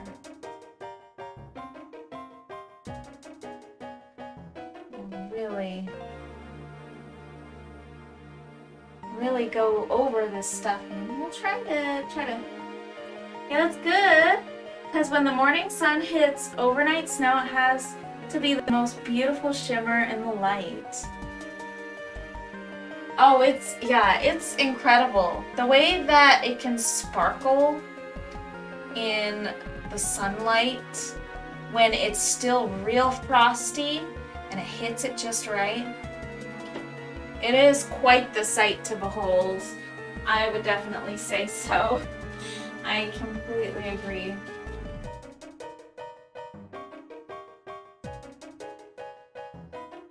Completely agree with you there, Quags. It's it's quite the sight to behold, because Payson got a lot of snow, and I used to really like to play in the snow. I just had a really good time playing in the snow. My grandma, she had her garden, and she had a beautiful, beautiful yard. Just super beautiful and super incredible. And it was massive. She had a garden and everything like that. And in the winter, I used to go out. She had a little koi pond with teensy little koi in it, teeny little koi, and they were so cool. But like her little pond would freeze over, and there would be snow everywhere. So you know what I liked to do? I really liked to shatter the ice. I'd break the ice up, and then the best part is coming. I used to take the shards, and then I would put them together and construct tiny little igloos with snow and with the ice. I would make, I would call them like small igloos. I didn't make them out of like bricks or anything like that, like snow bricks or anything like that. But I would take like the ice shards, and then I would make like two sides, right? I'd have two sides of just like here, and then I would have another shard along the back. It would be like a little box missing a couple sides, and then the top. So then it would just be like two sides, the top, and then I would like put it all together and then patch it up and pat it down with snow. And then I would like turn it into this cute little igloo, and then I would like hollow out the hole and make sure that the hole is nice and it goes in. And then I would get one of those little lamb's ears. It's a fuzzy plant that grows around here. It's very fuzzy. It's got like a really soft leaf, and they did well in the winter. So I would take one of those, and then it sounds like something you need to print.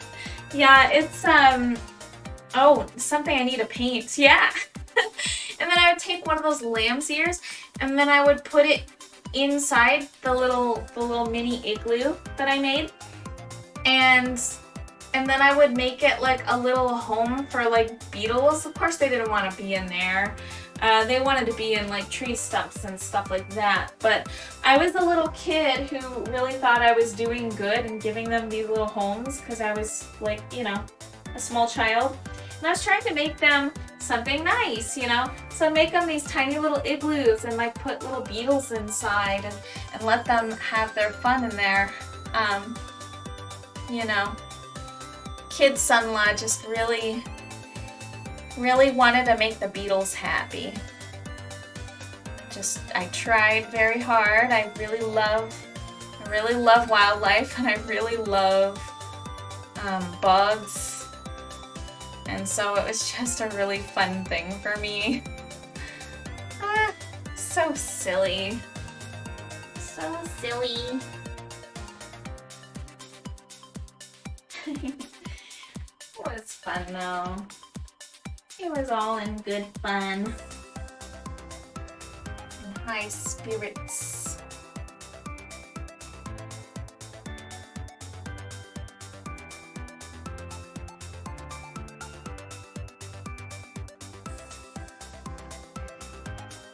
We're really gonna have to go over a lot of this with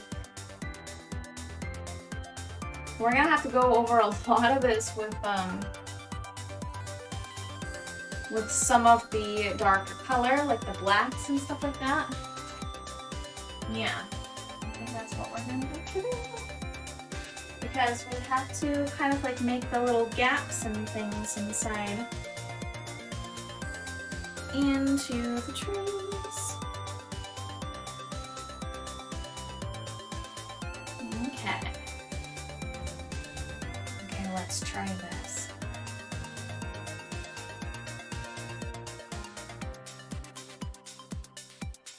I want to try something. We're going to see what happens here. I feel like this is probably the way to do it. Now this is just kind of like my brain piece taken over and just telling me that I need to do it this way, but I have no idea like if it's going to be. See, my paint's not wet, and that's kind of a problem. So I'm gonna go ahead and do a little spritz down, re-up on the palette just a bit, and then we should be able to get in there, hopefully, with some darker colors. Once again, do another layer that goes across and along the trunks. A really dark color. We need to mix up black, but then we also kind of need to throw in like some yellow. Throw in a little bit of yellow. And then we'll throw in a little bit of cyan. Cyan. Oh, so much fun. Cam went boom. Oh gosh. Well, thank you for letting me know. Song of Storms, yep. You're correct, Rin. You are correct. Alright, we're gonna go ahead and do a reconnect. Technical difficulties. At least you can still hear me, right? That's pretty cool. Alright, let's do another connection. It's so strange that it does this. Okay, so now let's go ahead and go live. RTMP. Resolution 480. Okay. And then it should say continue. It should let us do this. And then go live. And then it should reconnect. But let's see. Paint Cam, Landscape Direct. And then we're gonna go straight to source. Oops, Song of Storms, bad luck. Yeah. True. but it'll happen. Okay, so now we're gonna go in there with these like little intricate dark color. Alright? And then we're going to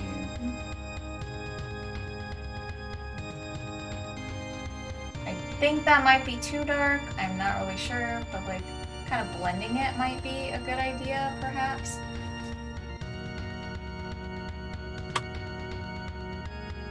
I have a better idea for blending it. We're gonna have to do a spritz, but I do have to move my phone because my phone is totally gonna get blasted with paint and water and yeah. All right, there we go. We need this thing. We need the paints to kind of soak up some of that water. Yep. We're gonna go ahead and add some of this here. Add some of that there. A little bit of this heavy body yellow that I haven't touched yet. Let's just go ahead and mucky it up. We're just gonna get it all muckied up. In fact, maybe I do want to add a little bit of white into it. Make it a little bit lower contrast. I think it might be a wise idea just to make a pretty dark color, but perhaps not.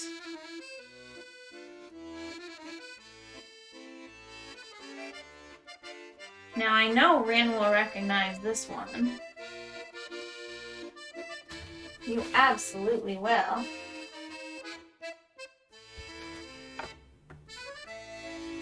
Camera go boom. Camera go goodbye.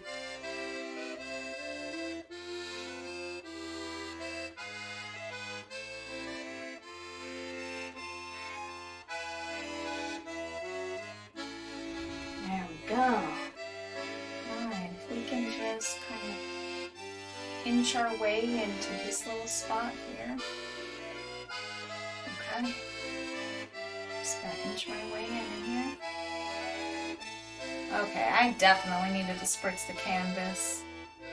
That was important because the paint was super dry. It was totally drying up. Yeah, there we go.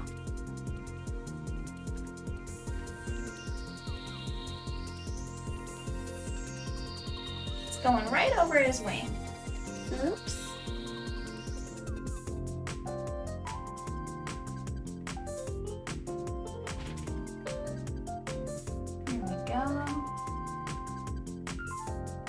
So we kind of want to use like just the end of this brush.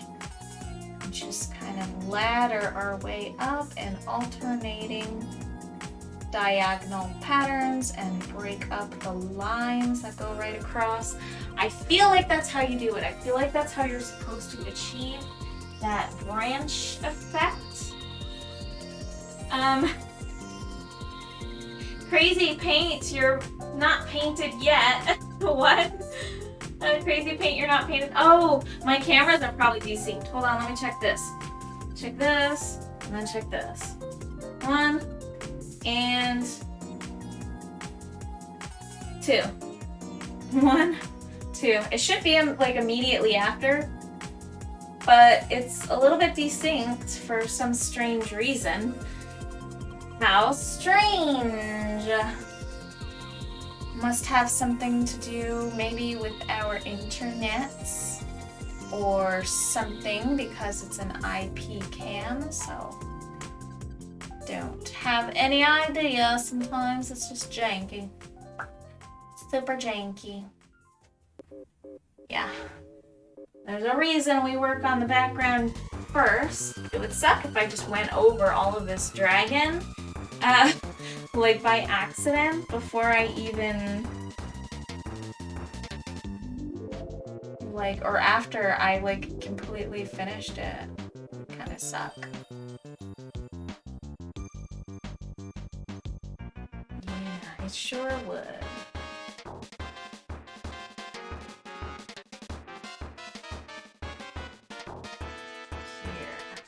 And then we're gonna go use this darker color for the tops here.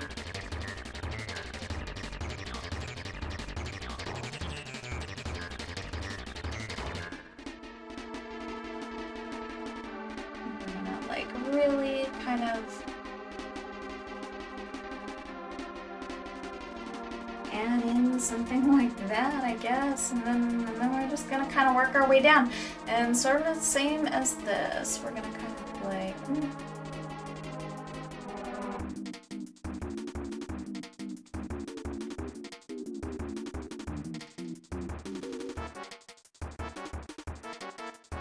it should almost be like X's that just kind of cross-hatch on the way down. Just kind of separate some of these branches, and then thinking that's what I'm supposed to be doing, and then I just kind of separate some of them. Of course, they're almost slanted, like at an angle. I'm not really sure if I'm doing the sweeping motion correctly, but it seems like this is kind of how you're supposed to do it. If there's any way that you're supposed to do it, you know what I mean? If there's any way to do it, it's gotta be like, that's gotta be the method. Gotta be. Now, I probably have to go over it a few times just to refine it, but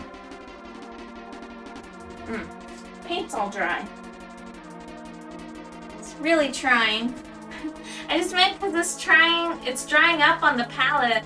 I believe the video feed is A-okay. Oh, thank you. Yeah, all the paint, it just likes to dry up. It's not a lot of fun when it's dry. That's what she said. Oh, shut me up before I keep talking. Before I get way too ahead of myself. All right, let's kind of like add some more branches just in varying, just scattered. Yeah, there we go. That looks a little bit better. Just continue to, I'm not really sure. I think that I might have messed that up a little bit, but that's okay. We can just kind of go over some of this, and I'm just mucking up that color real bad over here. In fact, I think I need more white. Let's go ahead and get some more white on the palette. More white on the palette. There we go. There we go. Okay, we're gonna add a little bit of blue to that. We're gonna go ahead and mix that up really good. Add a little bit of magenta. And then it's kind of like this, ooh, wow, yikes. You didn't see that. It's too funny. Super funny. Oh my gosh. There we go. Perfect. Alrighty. So let's just kind of go in here once again. I'm determined. I'm determined to paint trees. And we're gonna do this properly. We're going to figure it out. No matter what it takes, we're just gonna figure it out. I don't know what it's gonna take for me to figure this out, but as long as I go over it, if I go over it enough times, it'll work eventually. Maybe on the 500th time. Don't worry, you guys. I'm not gonna put you through that. It'll be fun. It'll be fun. I do really want to like a shadow that'll kind of come down. We'll probably have like a shadow there, and then we'll just mark these with like shadows. We're gonna go. I'm just gonna kind of mark that shadow. We're gonna mark that there, and then we'll just kind of add this hue over here, and then we'll just pretend that that's gonna work. All right, yeah. And because acrylic paint dries so gosh darn fast, it's pretty hard to work with when it comes to blending and stuff like that.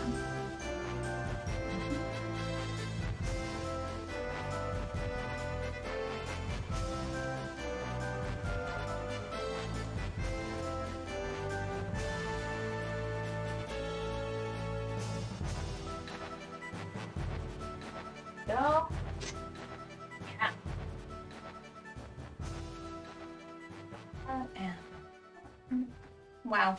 That's like super dry. How unfortunate. Okay, we're just gonna spritz that.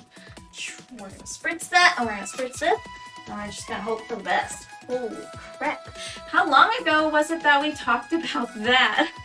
Never got that Hello Kitty humidifier, huh? Hello Kitty humidifier. I mean, I did get a humidifier. I'm not using it right now.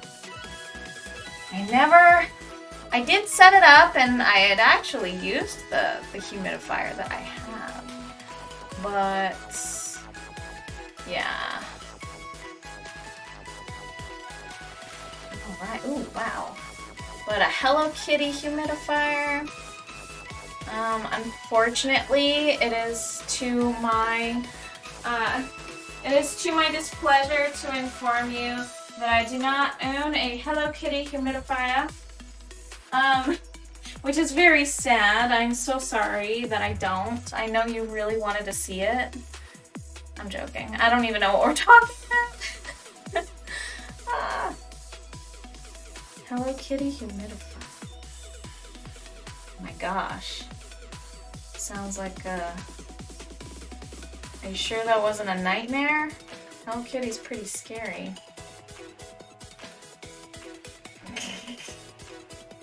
Alright, we're getting some shadows over here. How do they look? How are these shadows looking? Something like tree shadows. I don't know. Hilarious. Hello Kitty.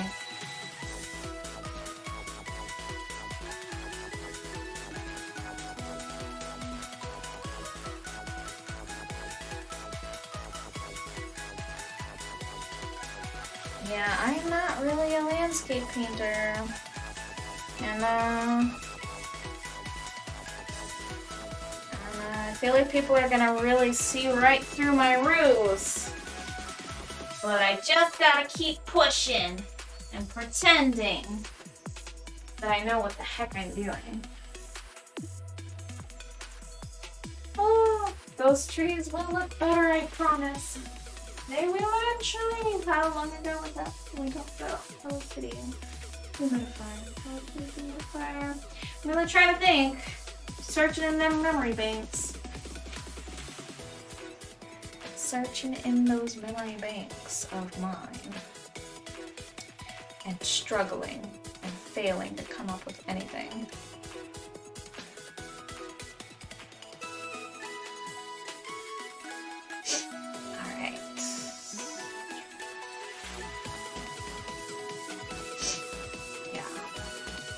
We'll just go over this stuff and we'll just go first. First.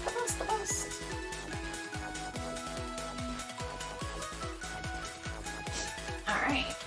Let's see.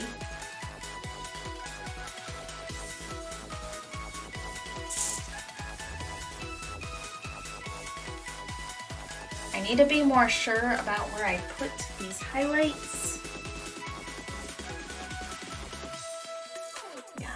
I do. I need to be quite sure about where I put these highlights, because right now I'm not. I am most unsure about what I'm doing. I'm allergic to painting trees. Allergic, I tell you. That's why I'm having the allergy attack. 12:20. What?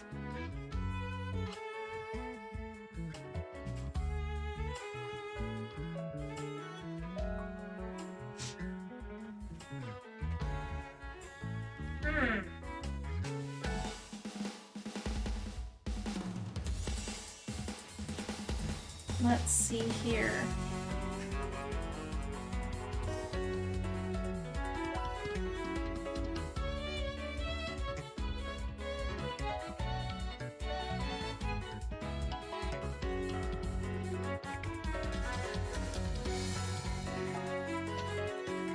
I do really like this music.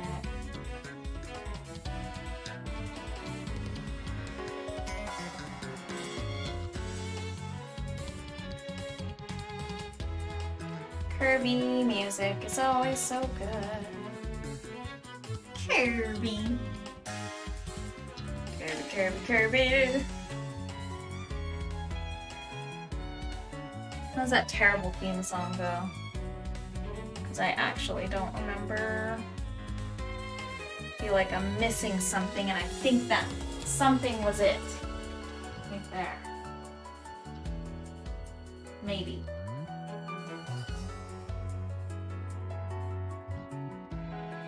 It's hard to say. Kirby. Saving the day. Yeah. I don't really remember, man. I didn't really watch that show. You know what? People raved about it. That Kirby show. The one with the hideous snail that serves King DDD, even though he's like super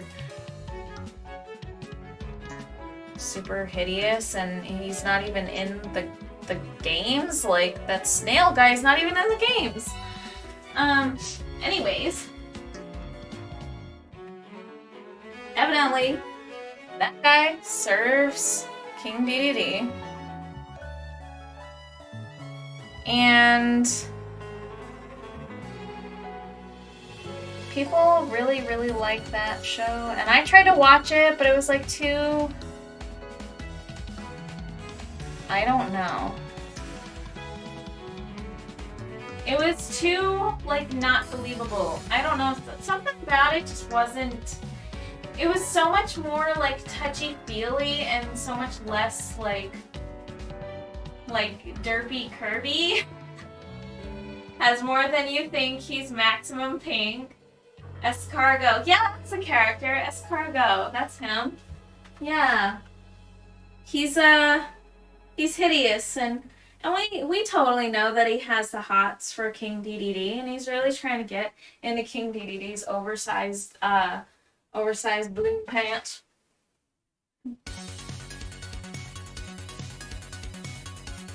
But listen, everybody wants King DDD. He's the penguin. Well, he's not even a penguin. He's technically, you know, the origins of King DDD. He was designed and technically supposed to be a hawk.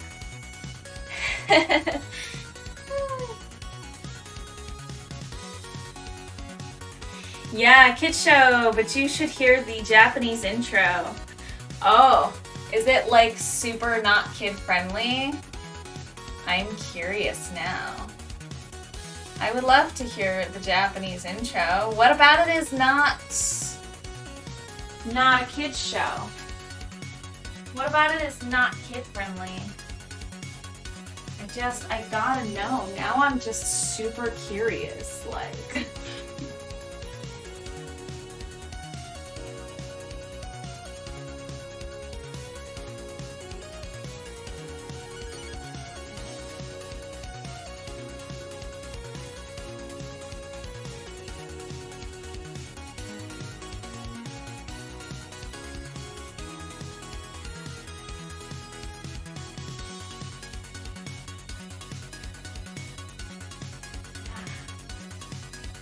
They're starting to look a little bit more like trees, I think.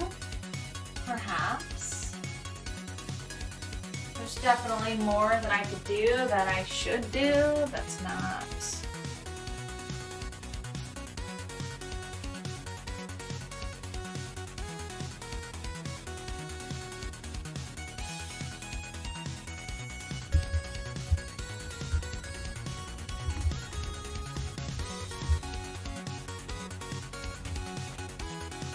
Yeah.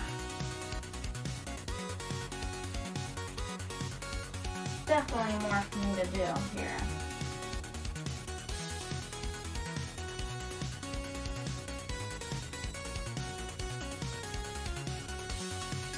Don't worry. I'll get that tail figured out.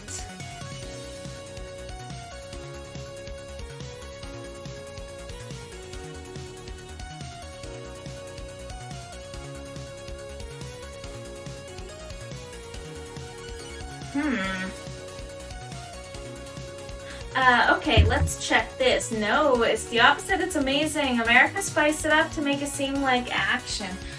Oh, that's so American of us. Yeah, that sounds about right. It's just like the Kirby box art. You know how like the Kirby box art is like, he looks like mad Kirby when, he looks so super mad when he's on the American box art, but like the Japanese versions of the box arts, he like looks happy and his eyes are, or at least neutral. Like his eyes are not angry eyes, but then like, yeah, the box art for the United States, for some reason they change it to make him look like an angry Kirby. Like an angry boy.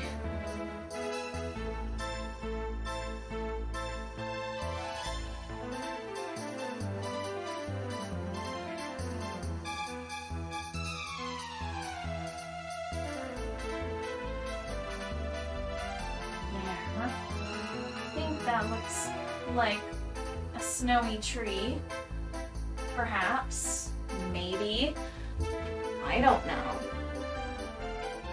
I'm trying my hardest.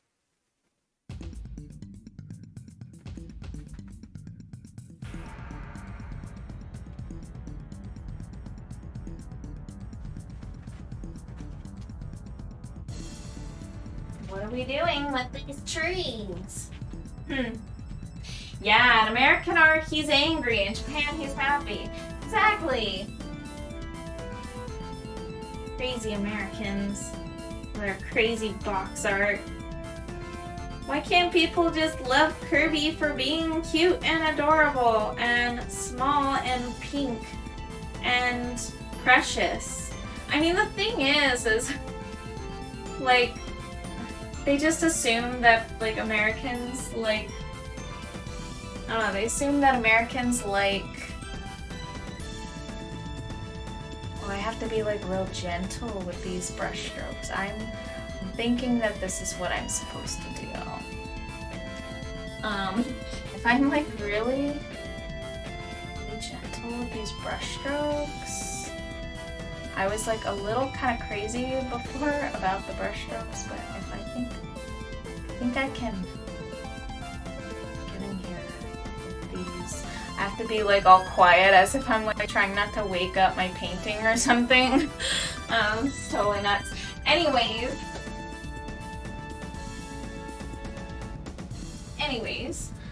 I'm starting to have ideas. Oh, no. That didn't work. Well, let's see what happens. I mean, maybe that's not too bad. Anyway. So, yeah, anyways, yeah, like, the American, like, games and stuff like that, they're probably, like, thinking, you know, the action games they sell, the things with the guns and the crazy stuff like that. But it's like, I think a lot of us who are buying Kirby anyways, you know, like, people, it hasn't changed anybody's opinion.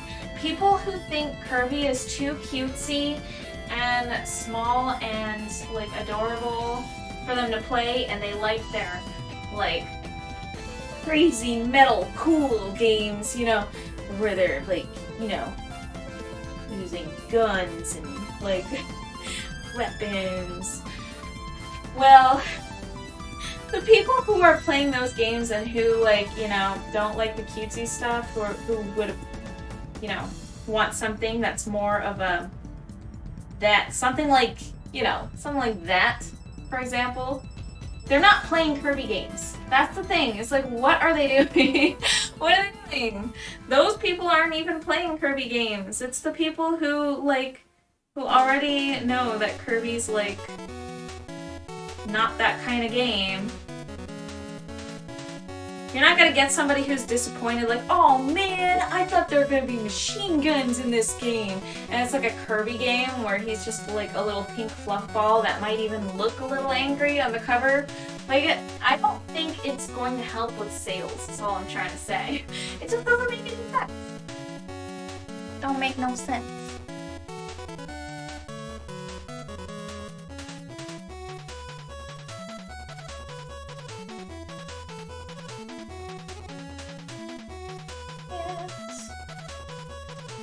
No change. I mean, am I right or am I right? It's the truth. That's how it is. So this is like pretty dark as far as the shadow goes. Right. I'm gonna go ahead and do it again. And then I'm going to like kind of make this go out a little further, just like that. Most people are not buying Kirby games. I'm just saying. Like they're not the audience. They're just not the ones buying a Kirby game. Alrighty. And then these ones are going to be a little lighter. I'm going to go ahead and get some more shadow action over here. Except, I'm going to make it a little bit lighter. And use some white there. Make this lighter.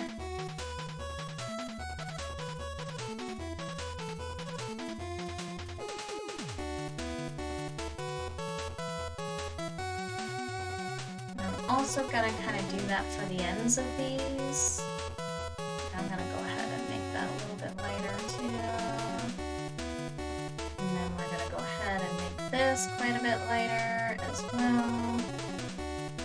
And then just hope for the best, I guess.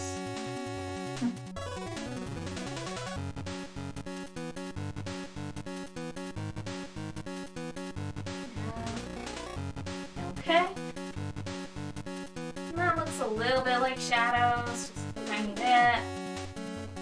It's not quite there, but yeah, I mean, it's something. Of course, he doesn't have a shadow right now. Our dragon doesn't quite have a shadow. But that's because he's a vampire. Oh wait, that's not how that goes. They can't see their reflections. Or maybe they don't have shadows, I don't know. I don't know how that all works. But either way, I do have to create some shadows for the trees that'll come down this direction. And because we're going to have like our kind of sunset light source over there, we have to kind of spread it out. And it all has to be like, actually, probably something like this. And then he's going to have his shadow. It's going to start right there. And then it's going to get lighter. And then, of course, it's going to get darker. And then, yeah, and then we're going to darken up the edge over here. But then we want to leave like a nice little gap because that's going to be like the lake's edge. There we go. A ghost. Yeah, there you go. A ghost. A ghost. Yes. Precisely. And so we're gonna just kind of give him a bit of a shadow right there. We're gonna leave that gap there for the water's edge. I'm gonna go ahead and just paint white along that edge now so that I don't forget that. Okay. And then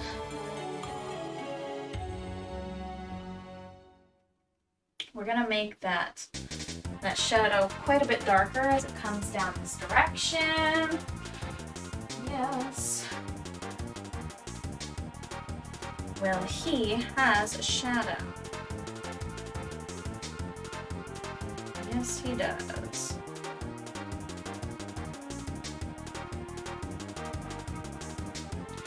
And then that's kind of how we're going to have things look. Sort of. His tail shadow has to start kind of up here, I believe. Maybe. Yeah. He has quite a lot going on over here. So we're just gonna kind of go in here with that. And the remainder of that shadow. Okay. So we're just kind of getting a feel for composition right now. This isn't even like really gonna be the final painting. This is not anywhere near detailing. But we're making good progress today, which is super fantabulous and awesome. Ghost! Spooky! Alrighty, so then that's his shadow right there. Another thing I kind of want to paint in is his reflection, but I also want to paint in oh, what, it looks so good already. Oh my gosh, you're so sweet. This is, honestly, I kind of sort of skipped some of the underpainting, and some of it's not even really painted through. It's really, like, there's some canvas showing through over here and around here. So there's a lot of, to give you perspective, we're on session number 4 today. And like, it seems to be average that I'm usually doing like 20 sessions. So we're pretty early in, and I really, really, really want this piece to be a really, really good piece. I want to outdo myself every single time. With everything that I do, I want to outdo myself with the next one. Of course, I don't know that it'll be possible every time. Like, I can't have a linear progression. It's just not always possible. But those are your artist's eyes talking, where the viewers, we don't see imperfection.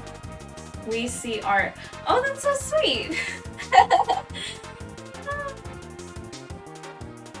Yeah, I appreciate you very, very much. I have a vision for what I want it to look like, but I'm still not entirely sure because a lot of this stuff I've never done before. I've never painted trees. I've never painted ice. I haven't painted anything highly reflective, but I do want to do that tonight. I actually want to try to mirror this guy in the ice. I want to mirror him in the ice. And I think the best way to go about doing that right now, we're just going to kind of get the composition of it. We're not going to go too crazy with detail or anything like that. But we're going to give him a bit of a reflection in that ice. But because of the perspective, it'll only be like probably closer to his top half because of how tall he stands and the gap between him and the water, or the ice, I should say. So I'm gonna try to use like a blue for this. I'm gonna try and do something different this time. I guess I ran out of magenta. I do want some magenta though. Yeah. But I really appreciate you so very much. Hey, it's the song that McQuacken suggested. It is. I do like it when I get music suggestions. If I remember, I try to implement them. There were a few that I had gotten from various sources. And it's just nice. Yeah, the Brainlord song. That's it. That's the one. Sure is. Sure is. Okay, so this might be too dark. Maybe. I think I should probably add a little bit of white to it. And cyan? Let's try some cyan. My cyan is low on the palette, so I'm gonna add some more. We're gonna kind of throw it over yonder. Over yonder. We'll just put it right on the edge of the palette there. Just like that. Just like that. Just like that. I'm so weird, oh my gosh. Here we go. Oh yeah, that's a nice color, you guys. It's just really, really good color right there. Okay, so we're just gonna kind of get like a vague shape.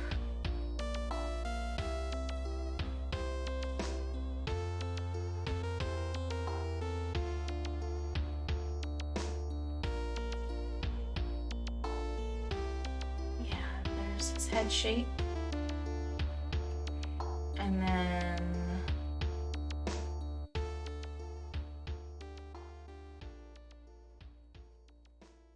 then here's his wing, outstretched. And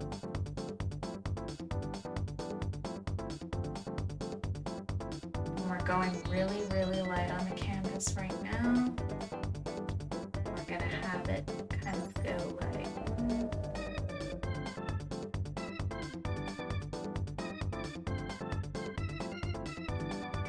Yeah, that's taking a lot of my concentration. I do apologize for being so gosh darn quiet, but oh my gosh. It's coming out so cool. Thank you so much. Dude, you're so awesome and super supportive, and I adore you so, so much.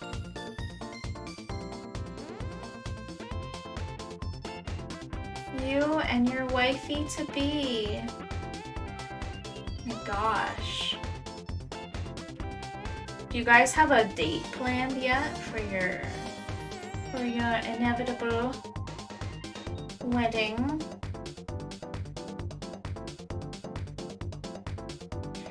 Someone look at it, quacks poo adoringly. Yay! I like that command. It's the hidden feature of goodness. Not yet. That's completely understandable, especially with the way that things are going right now with like, you know, the big C OVID. Like, I'm not even trying.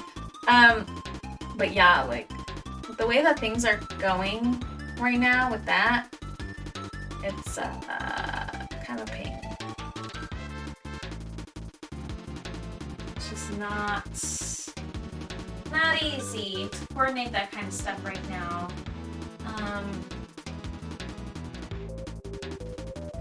It's too much.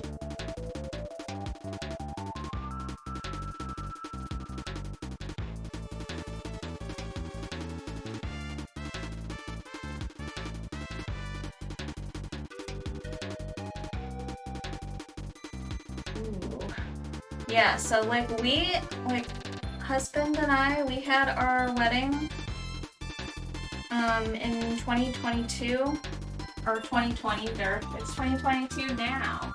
We had our wedding in 2020, and it sucked because it was like just as things were getting kind of wild with the pandemic, and you know, we didn't know like what to expect, honestly. Like, I mean, and it was like originally planned for April, and that's when things really kind of started heating up, you know what I mean? Like, things were really starting to get kind of, you know, it was coming over to the States and stuff like that, and that's when things were pretty much just starting. And we didn't know what to do. Like, I had the option to just continue like normal in April, or to postpone until October.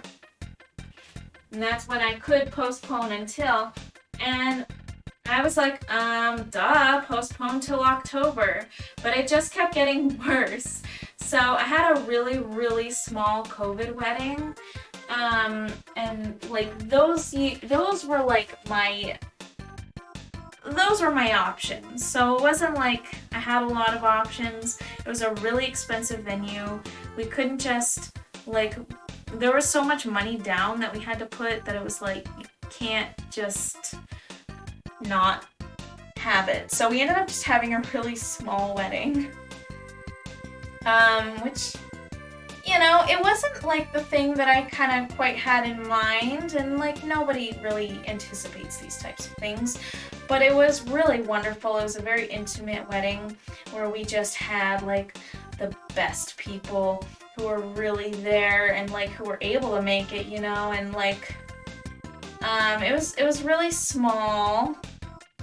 So I mean, yeah, a lot of people actually couldn't make it. Like it was just not feasible for most people. Yeah, lots of things got canceled for sure. Yeah, we tried, man. We tried. Well, it's nice you got to sneak one, and hopefully you can throw a second one to renew your vows. Oh, that's a very good idea. You know, I had a friend ask me if we were going to do that. And I was like, we don't really plan on it right now. I mean, that might be something that we might actually do in the future, but like, it was something that I didn't consider really just because, like, I wasn't considering it as much just because it like drained all of our money to do it because it was such a nice venue. It was super expensive. And, that's just the way it goes. It was, yeah, it was a lot of money, but we did it, and we might actually do something like, you know, not so pricey, perhaps, as like a thing to renew our vows. I think that would actually be a really, really fantastic thing for us to do.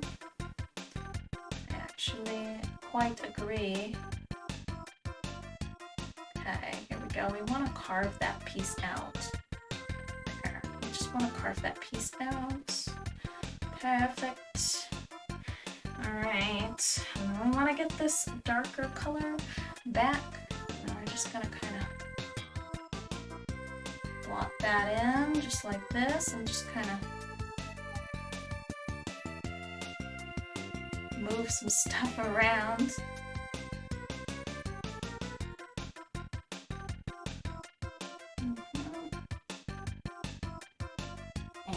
Go. Cool. So I'm thinking we can use a bit of cyan, just a bit more cyan. Get some of that blue. I'm just gonna bring it in here. Nice gentle brush strokes once again.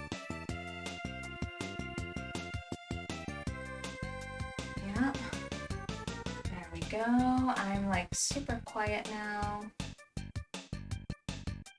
but it sure takes a lot of my concentration.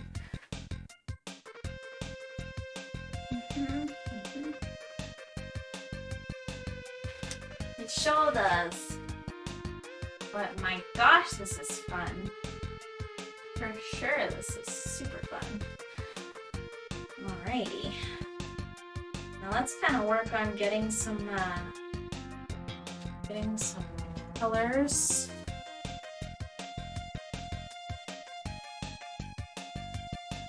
Let's go ahead and work on getting some of this ice, like this cracking ice.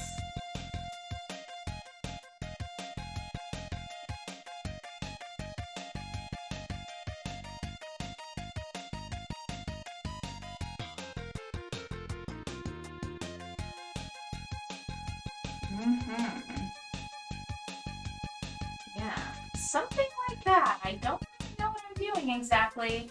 I hear ya. I'm surprised. I pulled off replacing the car after destroying it. Oh, wow. Yeah, that's I remember you guys talking about that. That's, quite a lot of money to have to... It's an emergency thing, you know? Like, it's emergency funds, and it just sucks. It sucks that stuff like that happens. It does. And it happen, it truly does.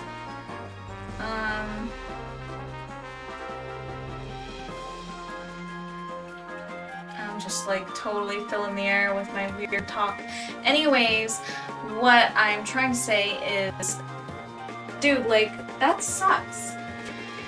I hate when you're like saving up for something that's really important to you, and then something crazy like that happens, like, and then it just drains all of your funds, and yeah, the emergency funds all go, and the emergency funds are also, a lot of times, they're also your, you know, your funds for things that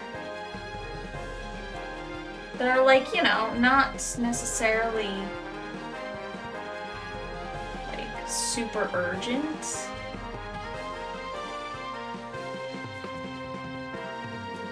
There we go.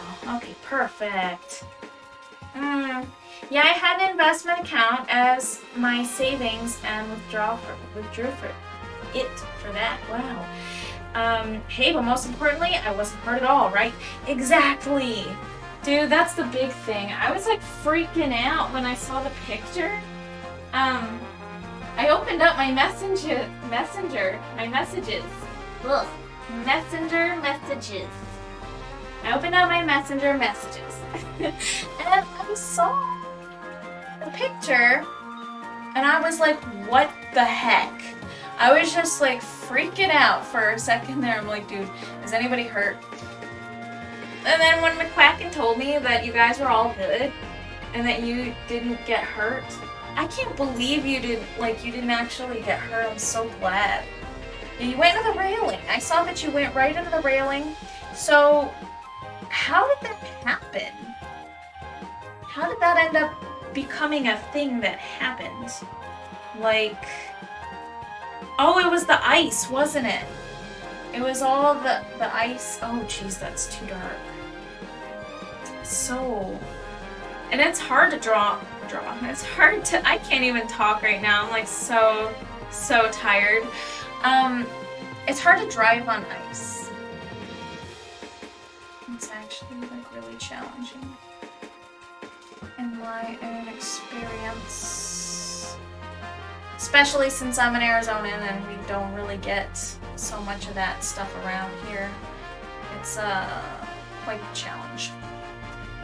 Yeah. Brakes said nope, stopped working at all. In lieu of hitting the vehicles in front, I veered off the road. Exactly. I saw that's what you did. I saw that, like, I was like, good on him. Good on him. I was just like, dude.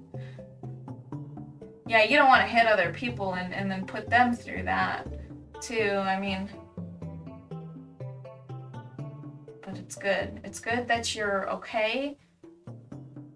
That's really the huge thing, the most glaring thing.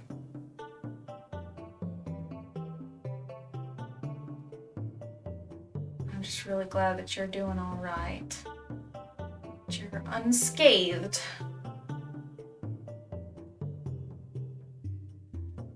A few years back, when I was pregnant with my daughter,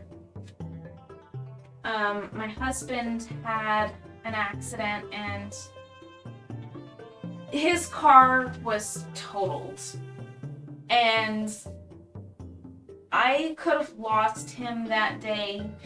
Somebody had hit his back tire and he went over the median and he rolled the car, and he was in it and it rolled over, and he could have lost his life, and I think a lot of times when the car rolls like that, most people don't really make it. And the police officer said that. Oh my gosh. He was unscathed too. He had no injuries. He was totally okay. But I was super pregnant, and anything could have happened. Luckily, I was going under 40 miles per hour. Thank God. Thank God it was, you know, good and slow, and that you weren't, you know, in a speeding death trap at that time, because that's seriously, like, car accidents are terrifying. Yeah, they're really, really, really scary.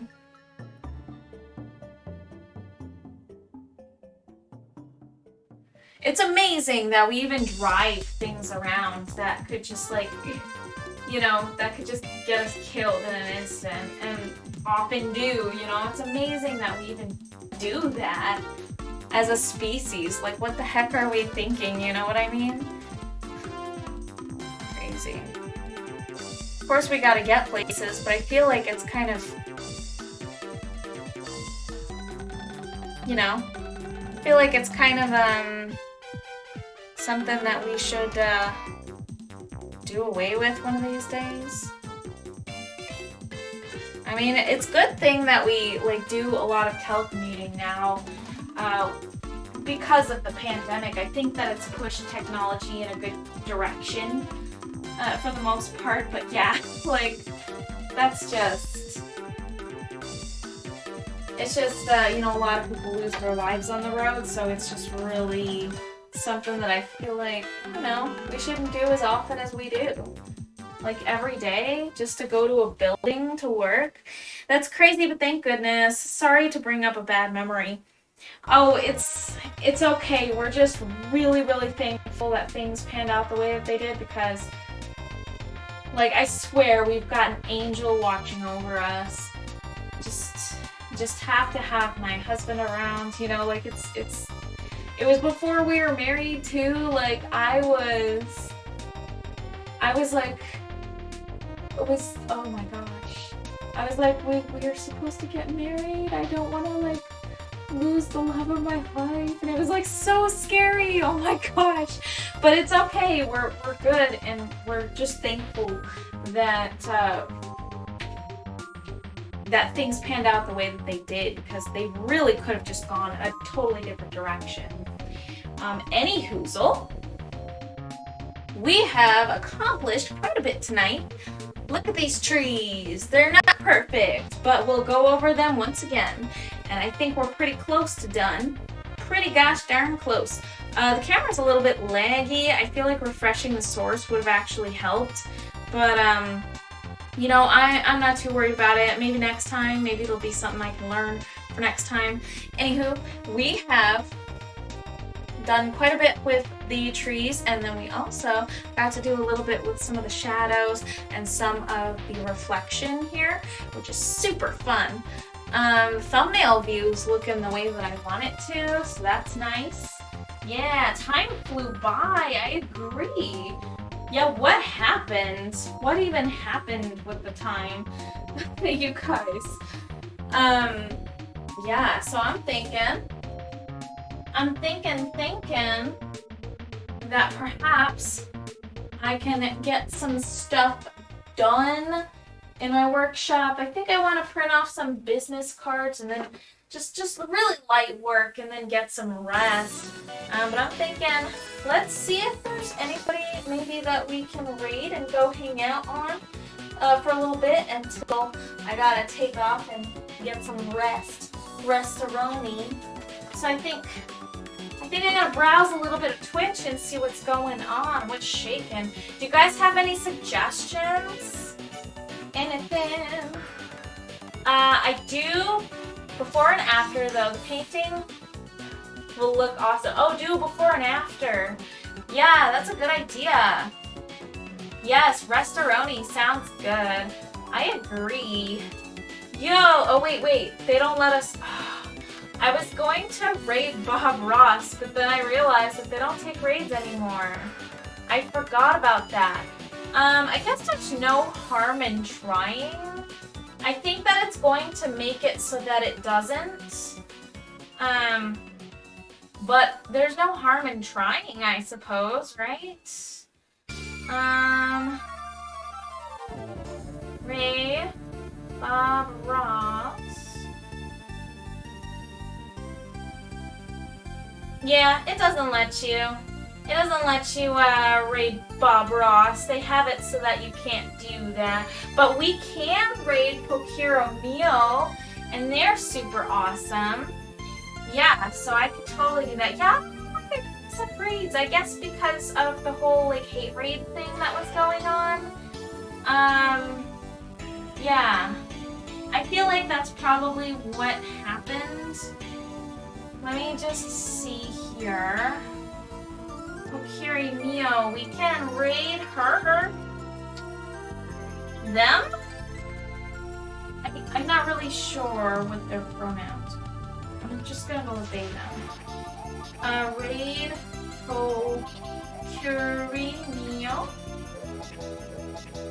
Pokiri Mio, alright. So we should go check out what they're going on. Yeah, Panda told me about the hate raid thing. Yeah, it was pretty wild, man. I was never a target, so I can't speak for anybody who was a target or anything like that, but yeah, it was pretty crazy that that whole thing was actually happening. Like, so many bots and things like that just kind of out just to spread hate and groups of actual people who were out just to spread hate. It was kind of insane. So, yeah, I mean, I understand a lot of channels disable the ability to raid, which you can actually do in your settings if it's something that you end up wanting to do. But what fun is that, really? I mean, I love raids. I think it's fantastic. Alright, let's go ahead and throw in the command. The channel is for mature audiences. We're gonna hit on over. Alright, you guys, I will catch you next time. Bye! Or actually, I'll see you over at the other raid. Yeah! Have a super good night!